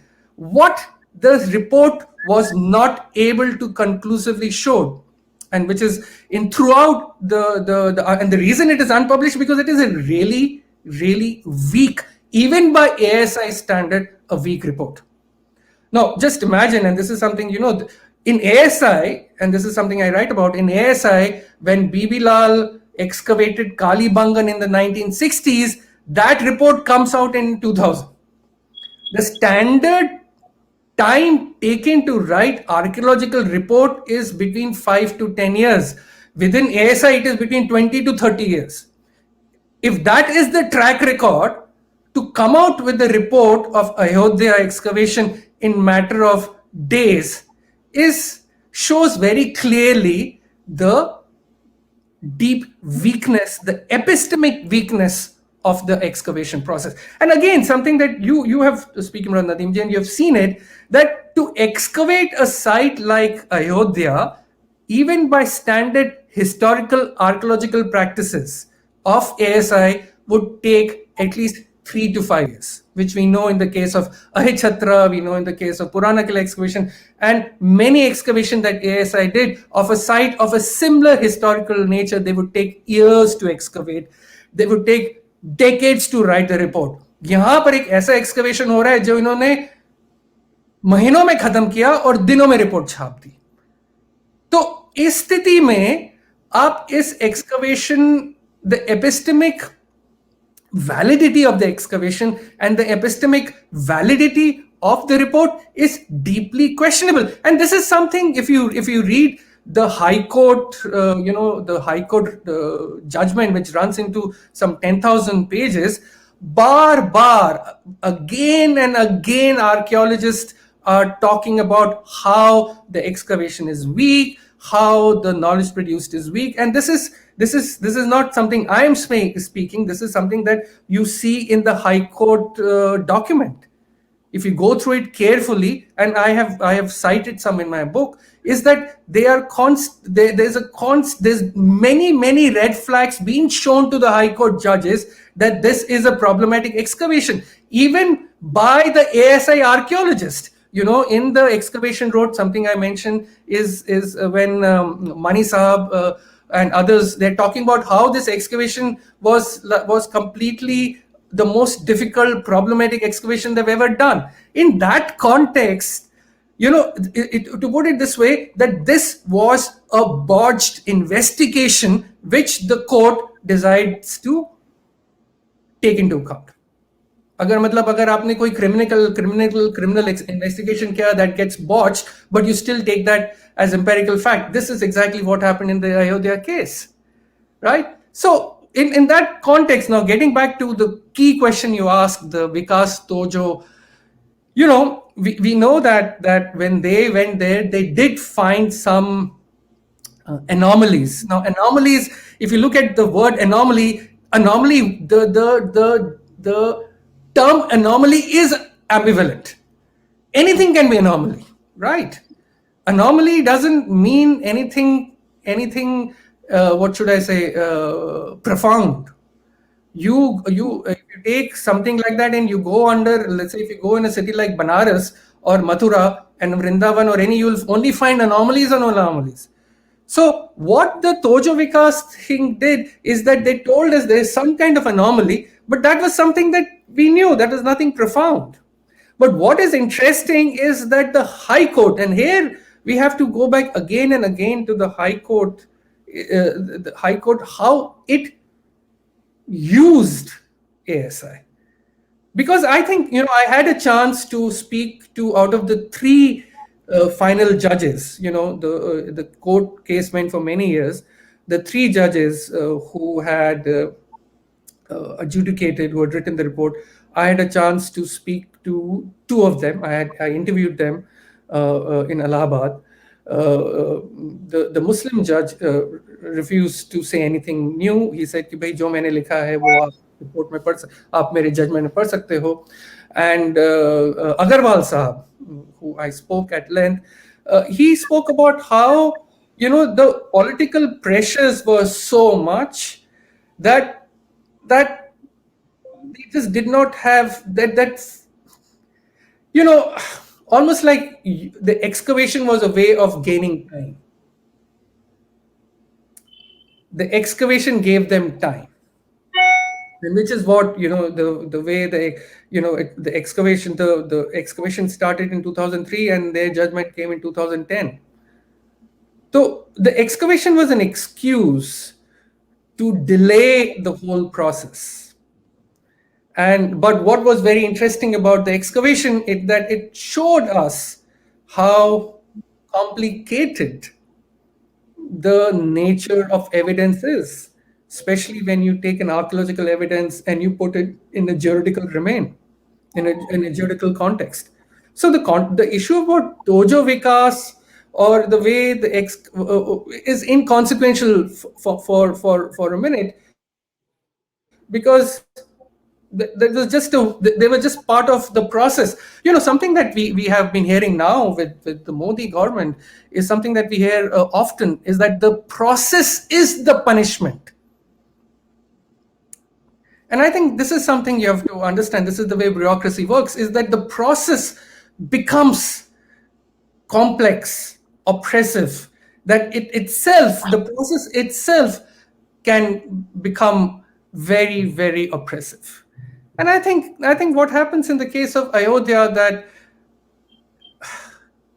everybody, especially the archaeologists working, they were not happy at all, as you have said also. It was a difficult time, and this report, no wonder this report has not been published. It's actually I would say one of the few, or probably one of the only reports of the ASI which has been written but has not been published, and it's going to be nearly 20 years now. There are cases of many reports of ASI which has never been published because they were never written, right? But the Ayodhya excavation report is very interesting. It has been written but not been published. And when I spoke to archaeologists, and they would always say, when I write about in the book also, the report is so weak, we don't want it to be published. Not only published, but there is another thing. It is restricted. सिर्फ एक चीज होती है कि नहीं छपी, लेकिन unfortunately वो कोर्ट केस की वजह से that has only been submitted to the court. The general public के लिए it is not at all accessible. अगर मेरे पास है, अगर मैं उसको बांटना चाहूँ, तो I'll have to think twice of doing that because it is restricted, right? And possibly one of the banes of Indian archaeology, bureaucratization of Indian archaeology in your terms, is the fact that a large number of these reports go unpublished. For example, this whole process which you talked about, Ramayana archaeology or Mahabharata archaeology, ये TB Lal ji और SP Gupta ji का जो ये चलाया हुआ जो वो था, अनफॉर्चुनेटली उनकी जो अयोध्या की पहली रिपोर्ट थी, जिसके एक्सट्रैक्ट्स आपने साइट किए, where it was only very short reports which were published. एक पैराग्राफ की रिपोर्ट या एक पेज की report. The entire report was never published. He never showed us the site diaries. I remember I was a student when Bibi Lal was invited to Aligarh, and in our seminar room, he delivered a lecture on Ramayana archaeology. And he started talking about the fact that they had discovered certain, pillar bases. And when Irfan Habib and others questioned him on them, he had no answer. जैसा आपने point out किया कि 10-15 साल के बाद मंथन में RSS के पेपर में उन्होंने रिपोर्ट किया, और आज की तारीख तक इनफैक्ट बीबी लाल साहब has yet to tell us also कि कौन लोग उसमें इन्वॉल्व थे. 2 years back there was a controversy between me and certain other people published in Times of India and a large number of other papers, where I contested that there was one person from Aligarh who claimed that he was part of the B.B. Lal team. And I challenged him on that because I had the documents of the department showing his presence at Aligarh. He never went there. He might have gone there as a student. जैसे हम students को ले जाते हैं. In that case, he cannot claim that he was a part of the team. And then the Times of India reporter contacted B.B. Lal, and B.B. Lal very blatantly gave an interview. I don't know whether it was his voice or somebody else, but it was published in the Times of India. B.B. Lal says he was part of my team. जब आप वो short reports ASI की छपी हुई हैं, उसमें अगर आप कहीं ढूंढिएगा उस शख्स का कहीं नाम जिक्र नहीं होगा क्योंकि he was never there. Right. So एक रील है जो इस टाइप की, चाहे वो हस्तिनापुर हो, चाहे अयोध्या हो, रामायण एंड महाभारत आर्कियोलॉजी, जो रिलीजियस ये चीजें शुरू हुई हैं, one of the boons for these Hindutva elements is the unpublished reports. Now, after many years, they can claim anything which they want.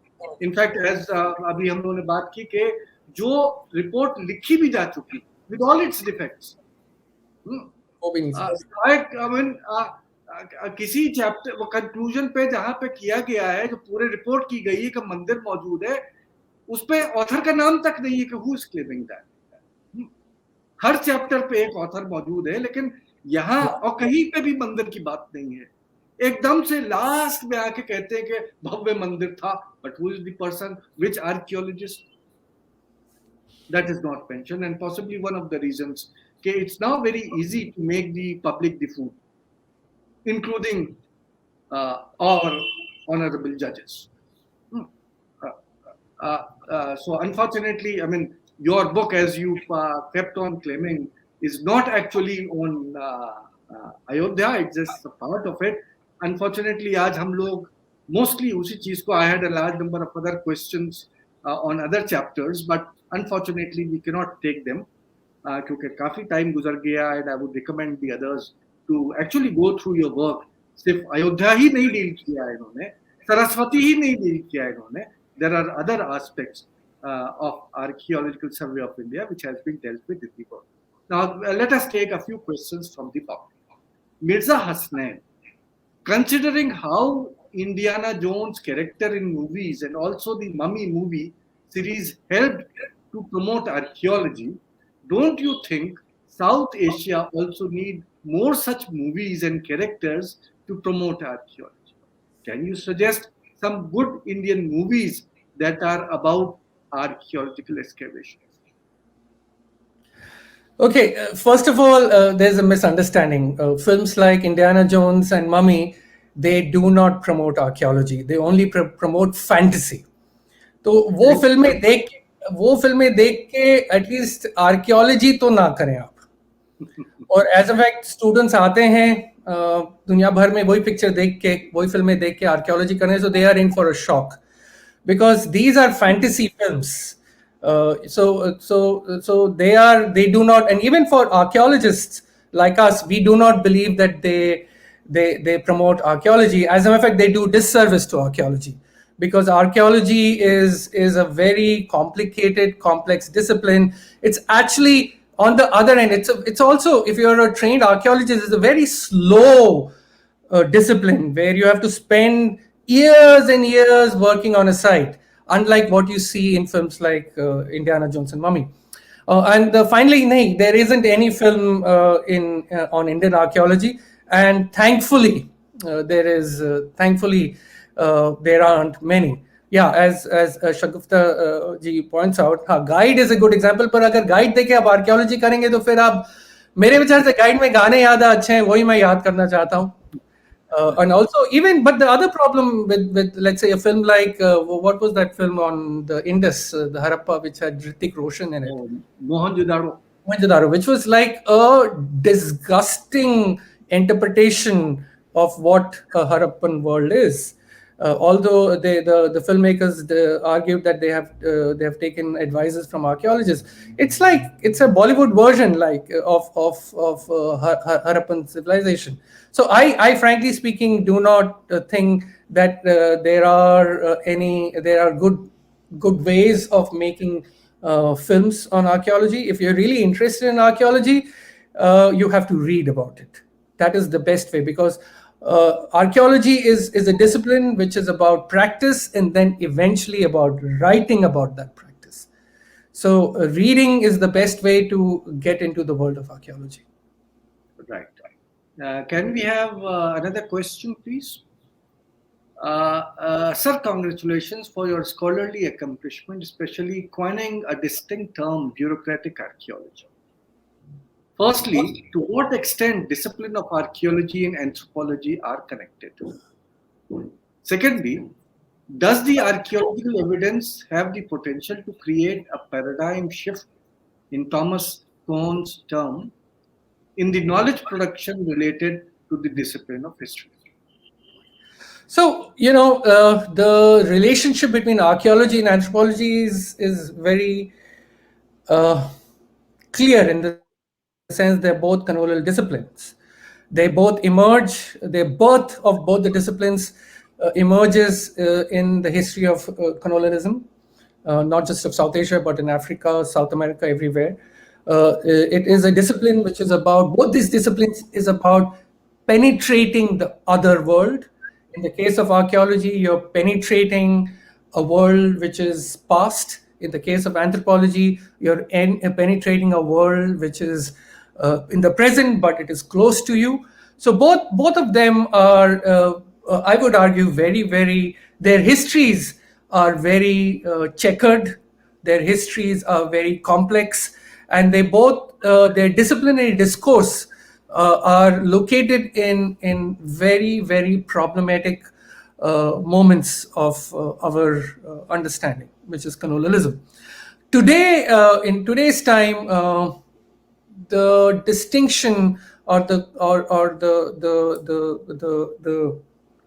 conversation between them have become different. For instance, if you are in America, in both the Americas, in North and South America, and archaeology and anthropology are more strongly intertwined, because, again, keep in mind the history of colonialism is that when the New World was discovered, the people, the natives or the indigenous population were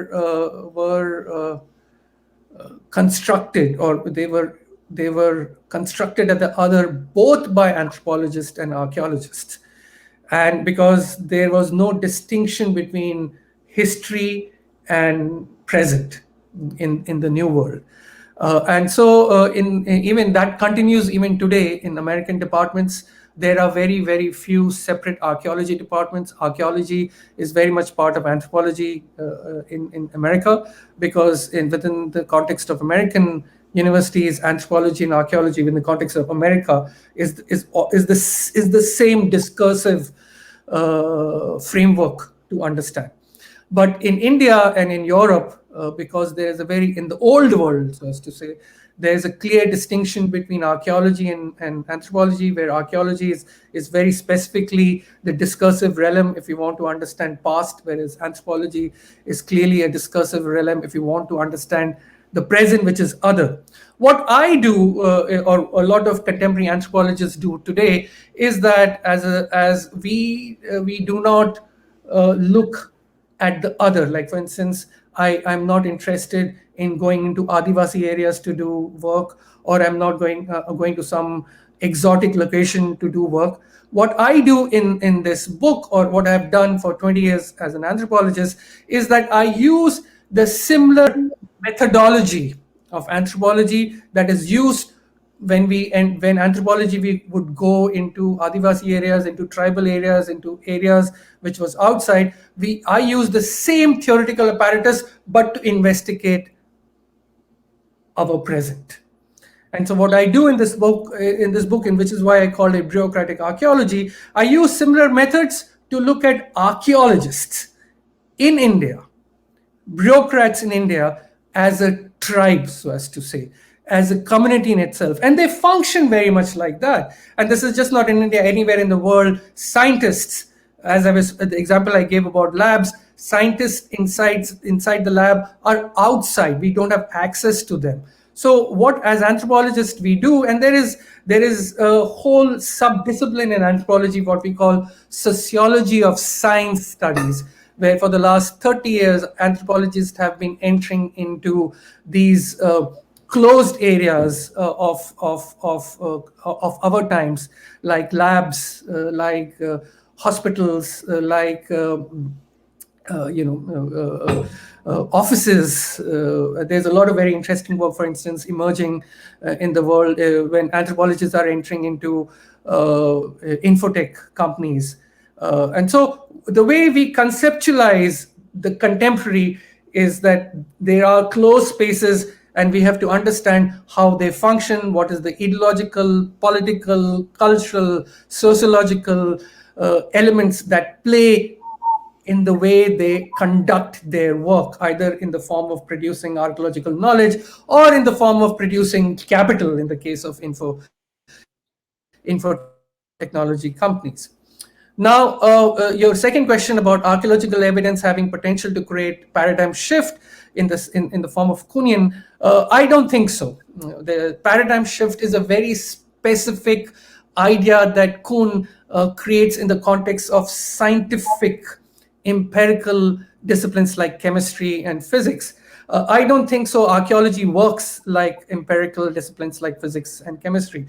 Archaeology is a very complicated discipline because it uses certain empirical methods, but it is profoundly interpretative when it produces knowledge. What I'm trying to do in this book is that I'm arguing that the interpretative mechanism through which Indian archaeologists produce knowledge is fundamentally bureaucratic. So the way they work, there are like Wheeler, for instance. Wheeler's methods are, you could say,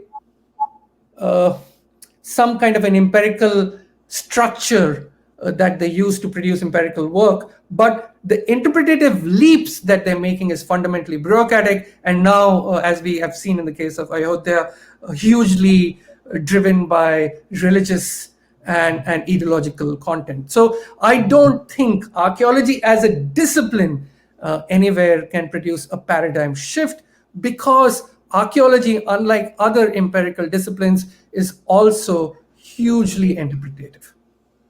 Right. Can we have the question by Ali Haider? Shubha Khandedkar. Is there an academic body that can effectively challenge ASI's method of knowledge production? Well, there isn't any academic body, I think, what that can challenge ASI's method. But what I'm also trying to argue in this book is that the ASI's method of knowledge production is fundamentally an archaeological disciplinary discourse, right? So I think if we have to start thinking, we have to start, and this is what I think it is so important to study theoretical archaeology. We have to understand how archaeology as a discipline produces knowledge, then see what ASI is doing, or then see what archaeologists in Deccan College or university excavations are doing. But fundamentally, we have to understand how knowledge is produced. Unfortunately, what has happened in universities and Indian archaeology universities, and even where I study, I did my master's. Out of the 16 courses I did over the course of 4 years, there was only one course which was on theoretical archaeology. There were courses on ancient India, architecture, iconography, and archaeological methods, but only one course on archaeological theory. And I think what is important is that we have to think theoretically about archaeology generally, and then very specifically what is happening in India. And this book is a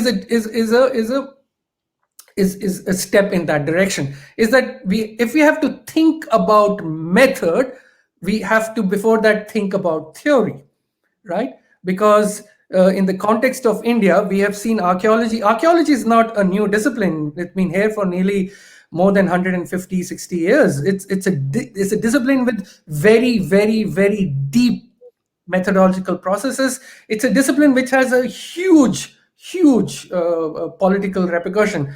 Right now we are just talking about archaeologists who are trained in universities or who are working in Archaeological Survey of India. I don't know how many of you follow the world of amateur Indologists and archaeologists on Twitter and social media, if you start reading their interpretation, I think the ASR archaeologists that I'm critiquing, they themselves would be digging in their graves, right? So we are in a world right now, in a world which is monumentally problematic in the context of India, where even people who would consider themselves as Hindutva archaeologists would feel that their narrative is slowly slipping under their feet, because you have extraordinary orthodox or fundamentalist non-archaeologist, amateur archaeologist on Twitter with followers of more than 100,000 or million people who listen to them, what they have to say, right?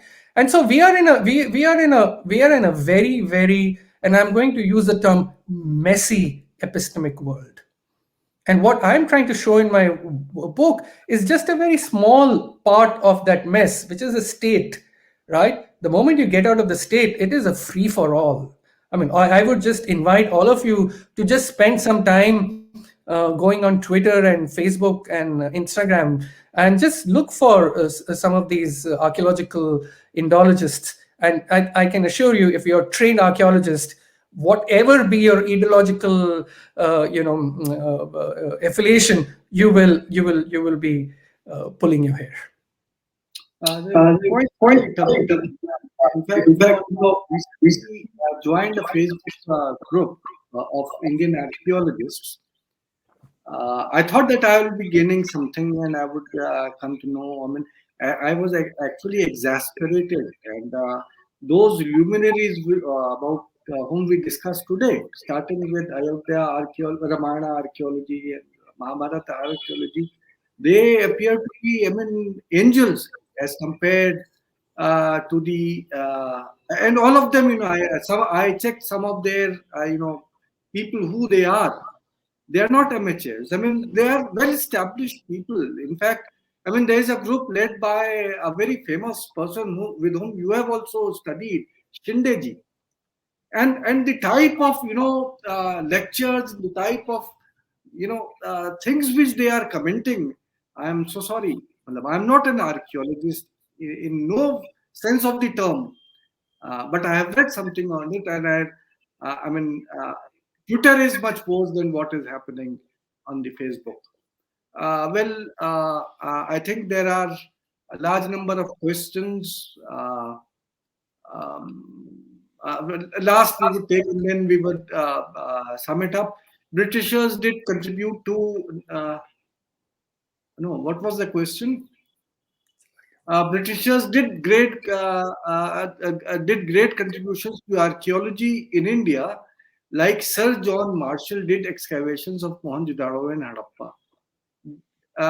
Do we find such examples of great archaeologists from medieval times in India during Delhi Sultanate and Mughal period?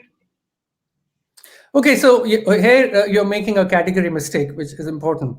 The important thing about Mohenjo-daro and Harappa is that they were 4,000-year-old, 5,000-year-old sites which were buried under the earth. Therefore, you had to excavate, right?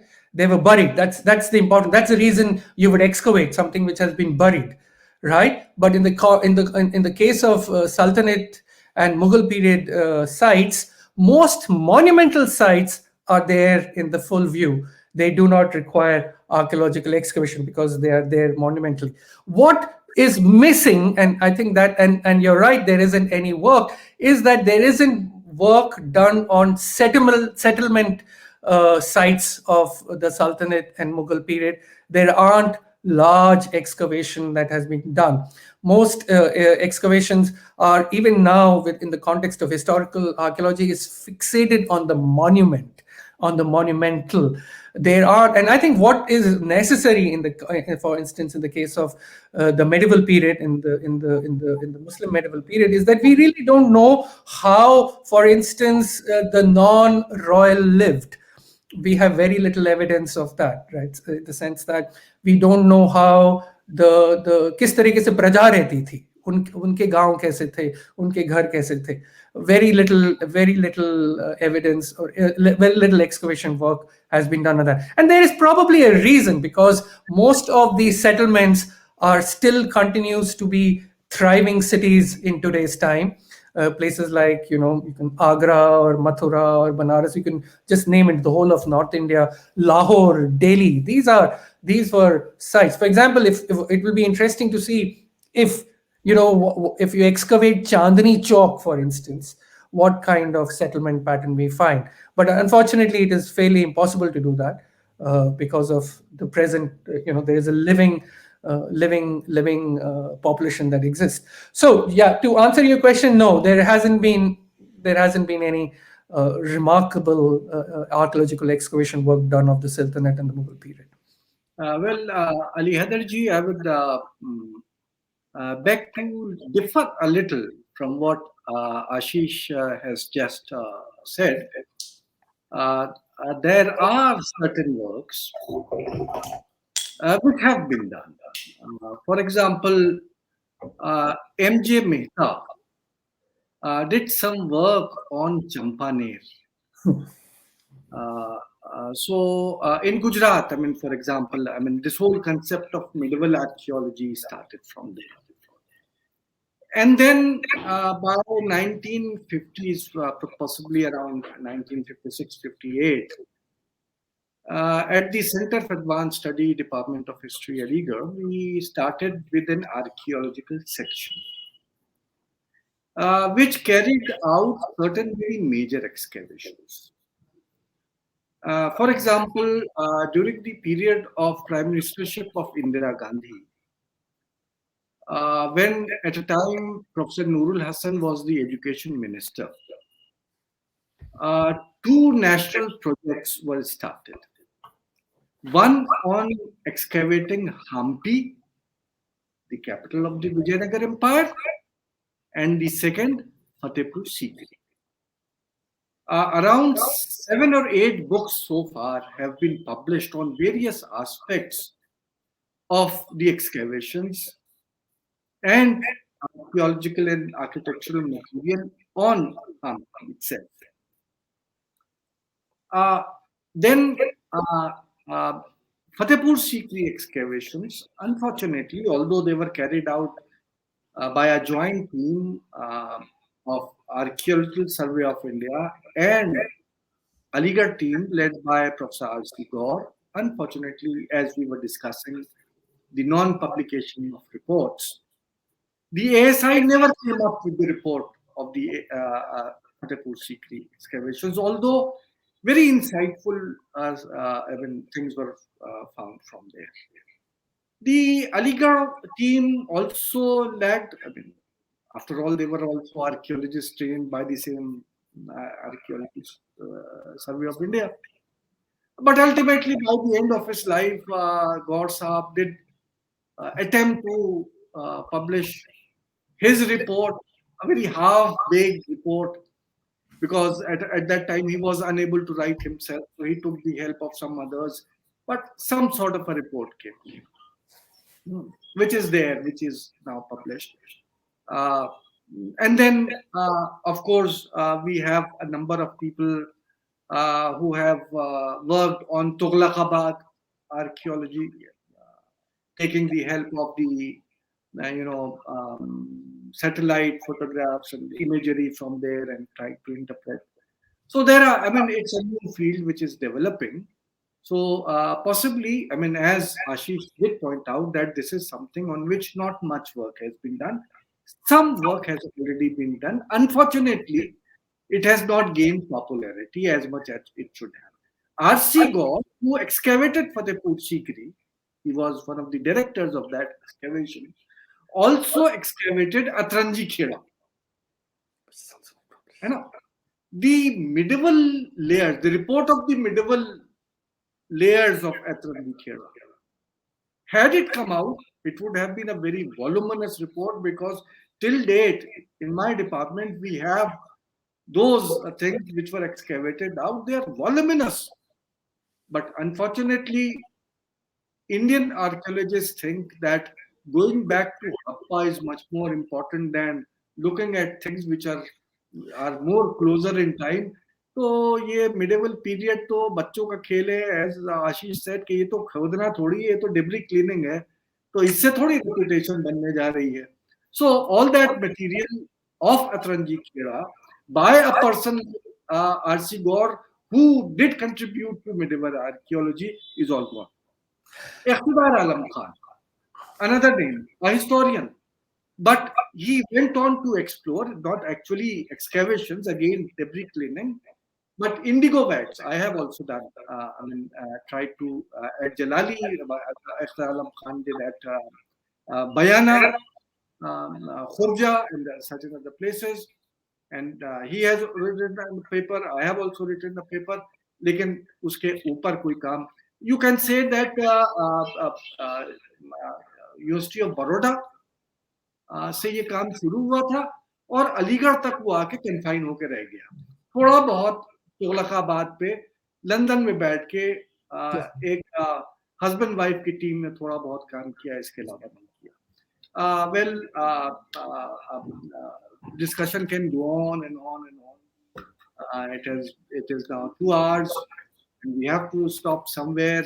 So although I see a question before you, but I would say kabhi aur hum log we will deal with that. Let me thank Ashish that he agreed to come. One of the reasons जो मैंने आज का discussion रखवाया, ये रखवाया, वो सिर्फ ये था कि आशीष technically speaking is not a historian. He is an archaeologist, public anthropologist. और शायद इसीलिए इनकी किताब बहुत ज़्यादा हिस्ट्री के स्टूडेंट्स में शायद पॉपुलर नहीं थी. My attempt today was कि किसी सूरत से पब्लिक तक, क्योंकि आशीष जी ये प्रोग्राम अभी जितने भी लोग देख रहे हो ये लिमिटेड है, लेकिन क्योंकि ये लाइव यूट्यूब पे जाता है और वहाँ रहता है, तो you would see that within a period of a few days there would be hundreds, even thousands of people who would be watching it throughout the world. इसीलिए हम लोगों ने रखा कि ताकि ये नॉलेज जो आज आपने अपनी किताब में समोच रखी है, and I found it excellent, वो पब्लिक तक ज़्यादा पहुंच सके और लोग समझ सकें कि जो ASI जिसके बारे में हम लोग पढ़ते हैं, और जनरल कनिंघम और मॉर्टिमर व्हीलर और उसने एंकोर वॉट में ये किया और फला जगह ये किया, लेकिन उसकी हकीकत क्या है, यहाँ पे कैसे पॉलिटिक्स में उसने हमारे हिस्ट्री को जो आज थोड़ा मरोड़ा जा रहा है, how it has contributed to that. I'm sorry, but that is the real fact. Ashish ji, there is another aspect of archaeological survey of India, which naturally your book doesn't cover.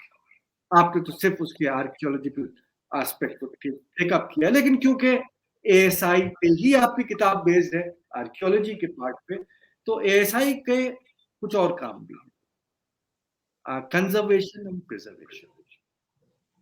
जैसे कि आप बात कर रहे हैं कि इन्होंने archaeology को, एक्सकैवेशन को कैसे पॉलिटिकल टूल में तब्दील कर दिया है.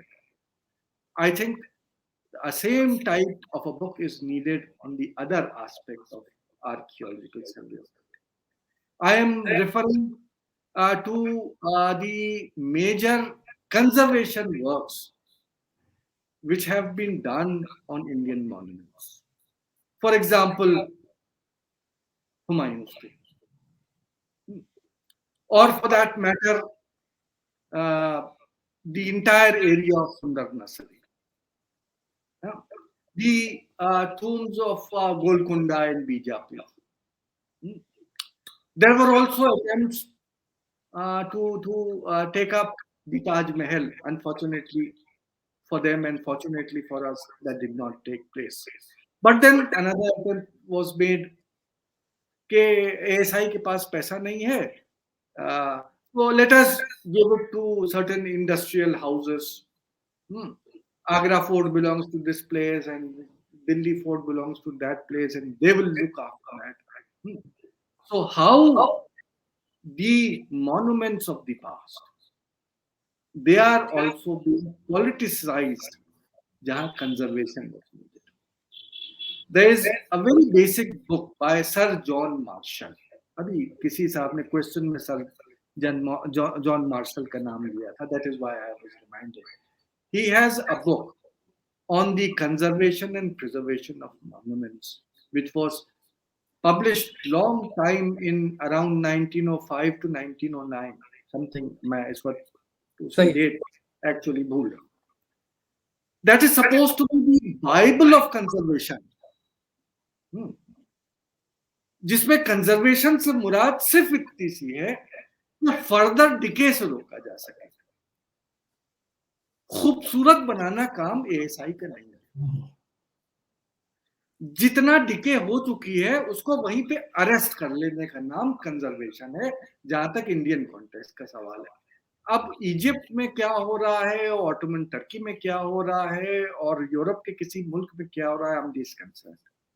जो यहाँ अभी आशीष ने बताया कि 150 और प्लस लॉन्ग इयर्स जब से एएसआई और ये पूरा सिस्टम यहाँ चला आ रहा है, तो एक जो उसमें एक तरीका आया है हिंदुस्तान के कॉन्टेक्स्ट में, वो ये है कि आप उसको वहीं पे रोक दें जहां तक गड़बड़ हुई है, उसको अपने आंखों.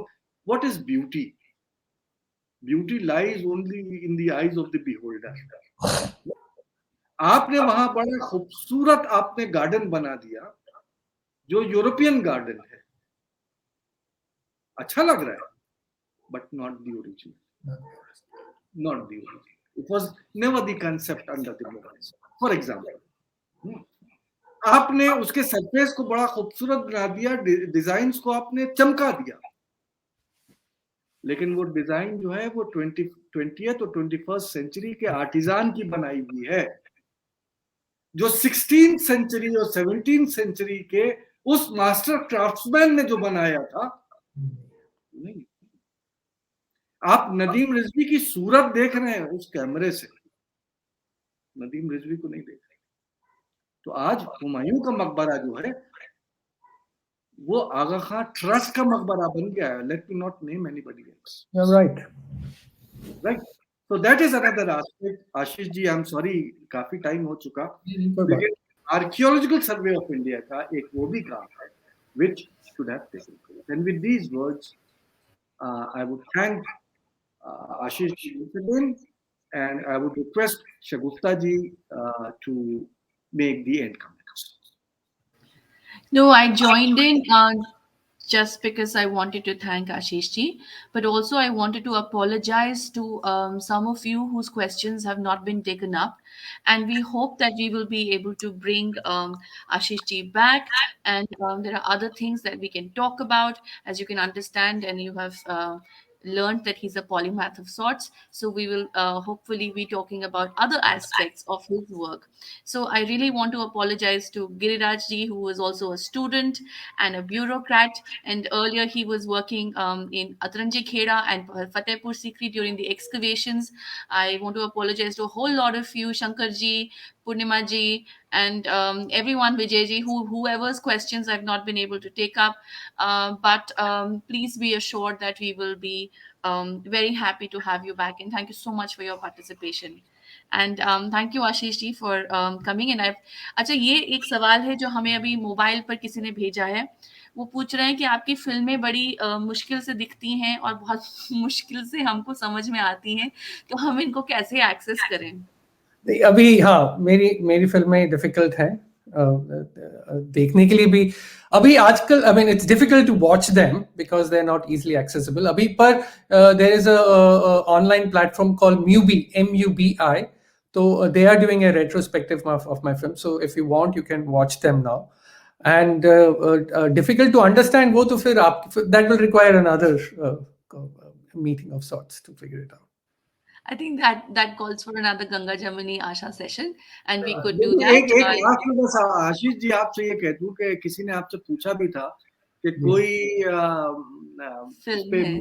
फिल्म है कि नहीं है, तो आई थिंक आपके पास दोनों हुनर हैं, आर्कियोलॉजिस्ट भी हैं, एथनोग्राफर भी हैं, आप एंथ्रोपोलॉजिस्ट भी हैं और फिल्में भी बनाते हैं.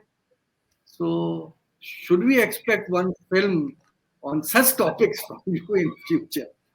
I don't know. I don't know. वो बर्गमन की तरह बहुत स्लो होगी सर. बहरहाल मैं सबको ये बोलना चाहूँगी कि आशीष जी की बुक अमेज़न पे अवेलेबल है. थोड़ी सी महंगी है फॉर स्टूडेंट्स, बट आप लोग अपने स्कूल कॉलेज में बोलिए, अपनी यूनिवर्सिटीज़ में बोलिए कि वो स्कूल और कॉलेज यूनिवर्सिटी लाइब्रेरीज में एक्वायर करें. तो ये है book bureaucratic archaeology, and as I said it's available on Amazon. It's 4,000 rupees plus. Please do order.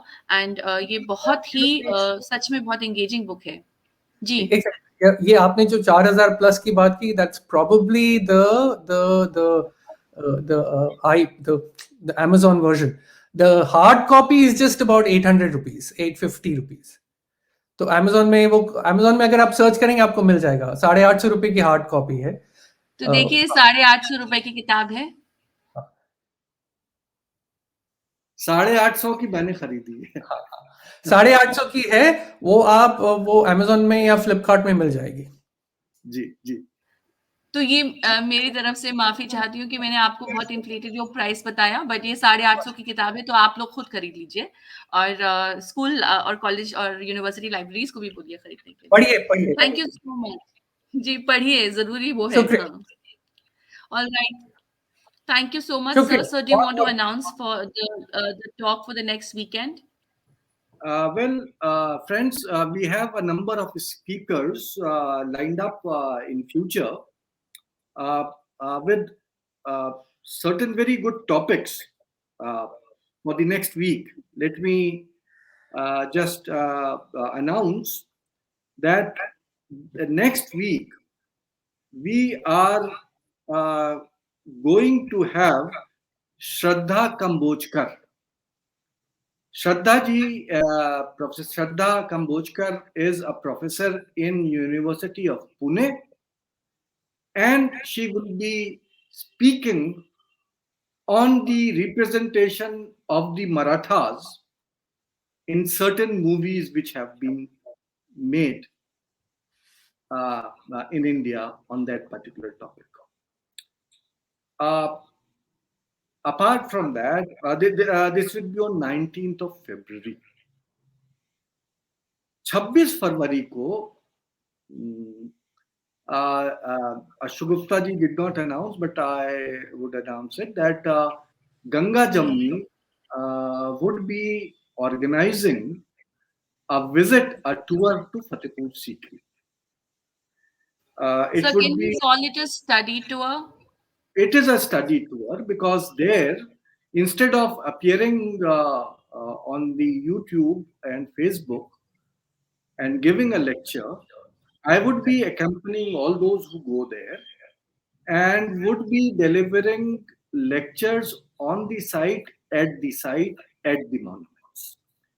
Number one. Number two, the importance of this trip would be that we would be taking all those who are accompanying us, one, to the palace complex, जहाँ हर tourist जाता है. लेकिन I would be telling you about what is written in the sources about it, not what the tourist guides tell you. Number one. Number two, we would be visiting, जो आज हम discussion कर रहे थे, excavations. A large number of excavations have taken place, जो लोगों को नहीं मालूम है. आज आशीष जी ने कहा था कि medieval sites कोई खास काम नहीं हुआ है, बहुत काम हुआ है, हम आप देखते नहीं. तो मेरी अटेम्प्ट ये होगी कि जो इंटरेस्टेड हो जाने के लिए, जाहिर है कि वो टूटे फूटे चीजें सबको पसंद नहीं आती, लेकिन I would be trying to show a large number of things from nobles' houses, how people, apart from the imperial authority, common man कैसे रहता था, noble कैसे रहता था, उसकी दुकानें कैसी थी, कैसे सामान बेचता था, तिजारत कैसे चलती थी, हमाम्स कैसे होते थे, बाजार्स कैसे होते थे. These are some of the aspects which we would be looking at Fatehpur Sikri. Thank you, sir. Thank you for informing this. So this is on the 26th, which is a Saturday, and there's an overnight stay at Fatehpur Sikri. And for those of you who are interested, please get in touch with me. I am going to add my email address and my number for you. Just to let you know that on the 26th, we will be we will discuss the plan with you, but we will be going to Sikri, staying there in Fatehpur Sikri, and then we will be looking at not just the touristic part but also a whole lot of other things, the village, and just the whole topography, landscape, everything we're looking at. And it, it's going to go beyond what sir has written in his book. And there are some other things as well which we will be adding to this. So there's music and there's padhai likhai. So please do let me know in case you're interested. And this is, as I said, on the 26th of February. Thank you, everyone. Have a very good night. Thank you, everyone. Thank you, Ashish ji, for joining us. Goodbye. Bye bye.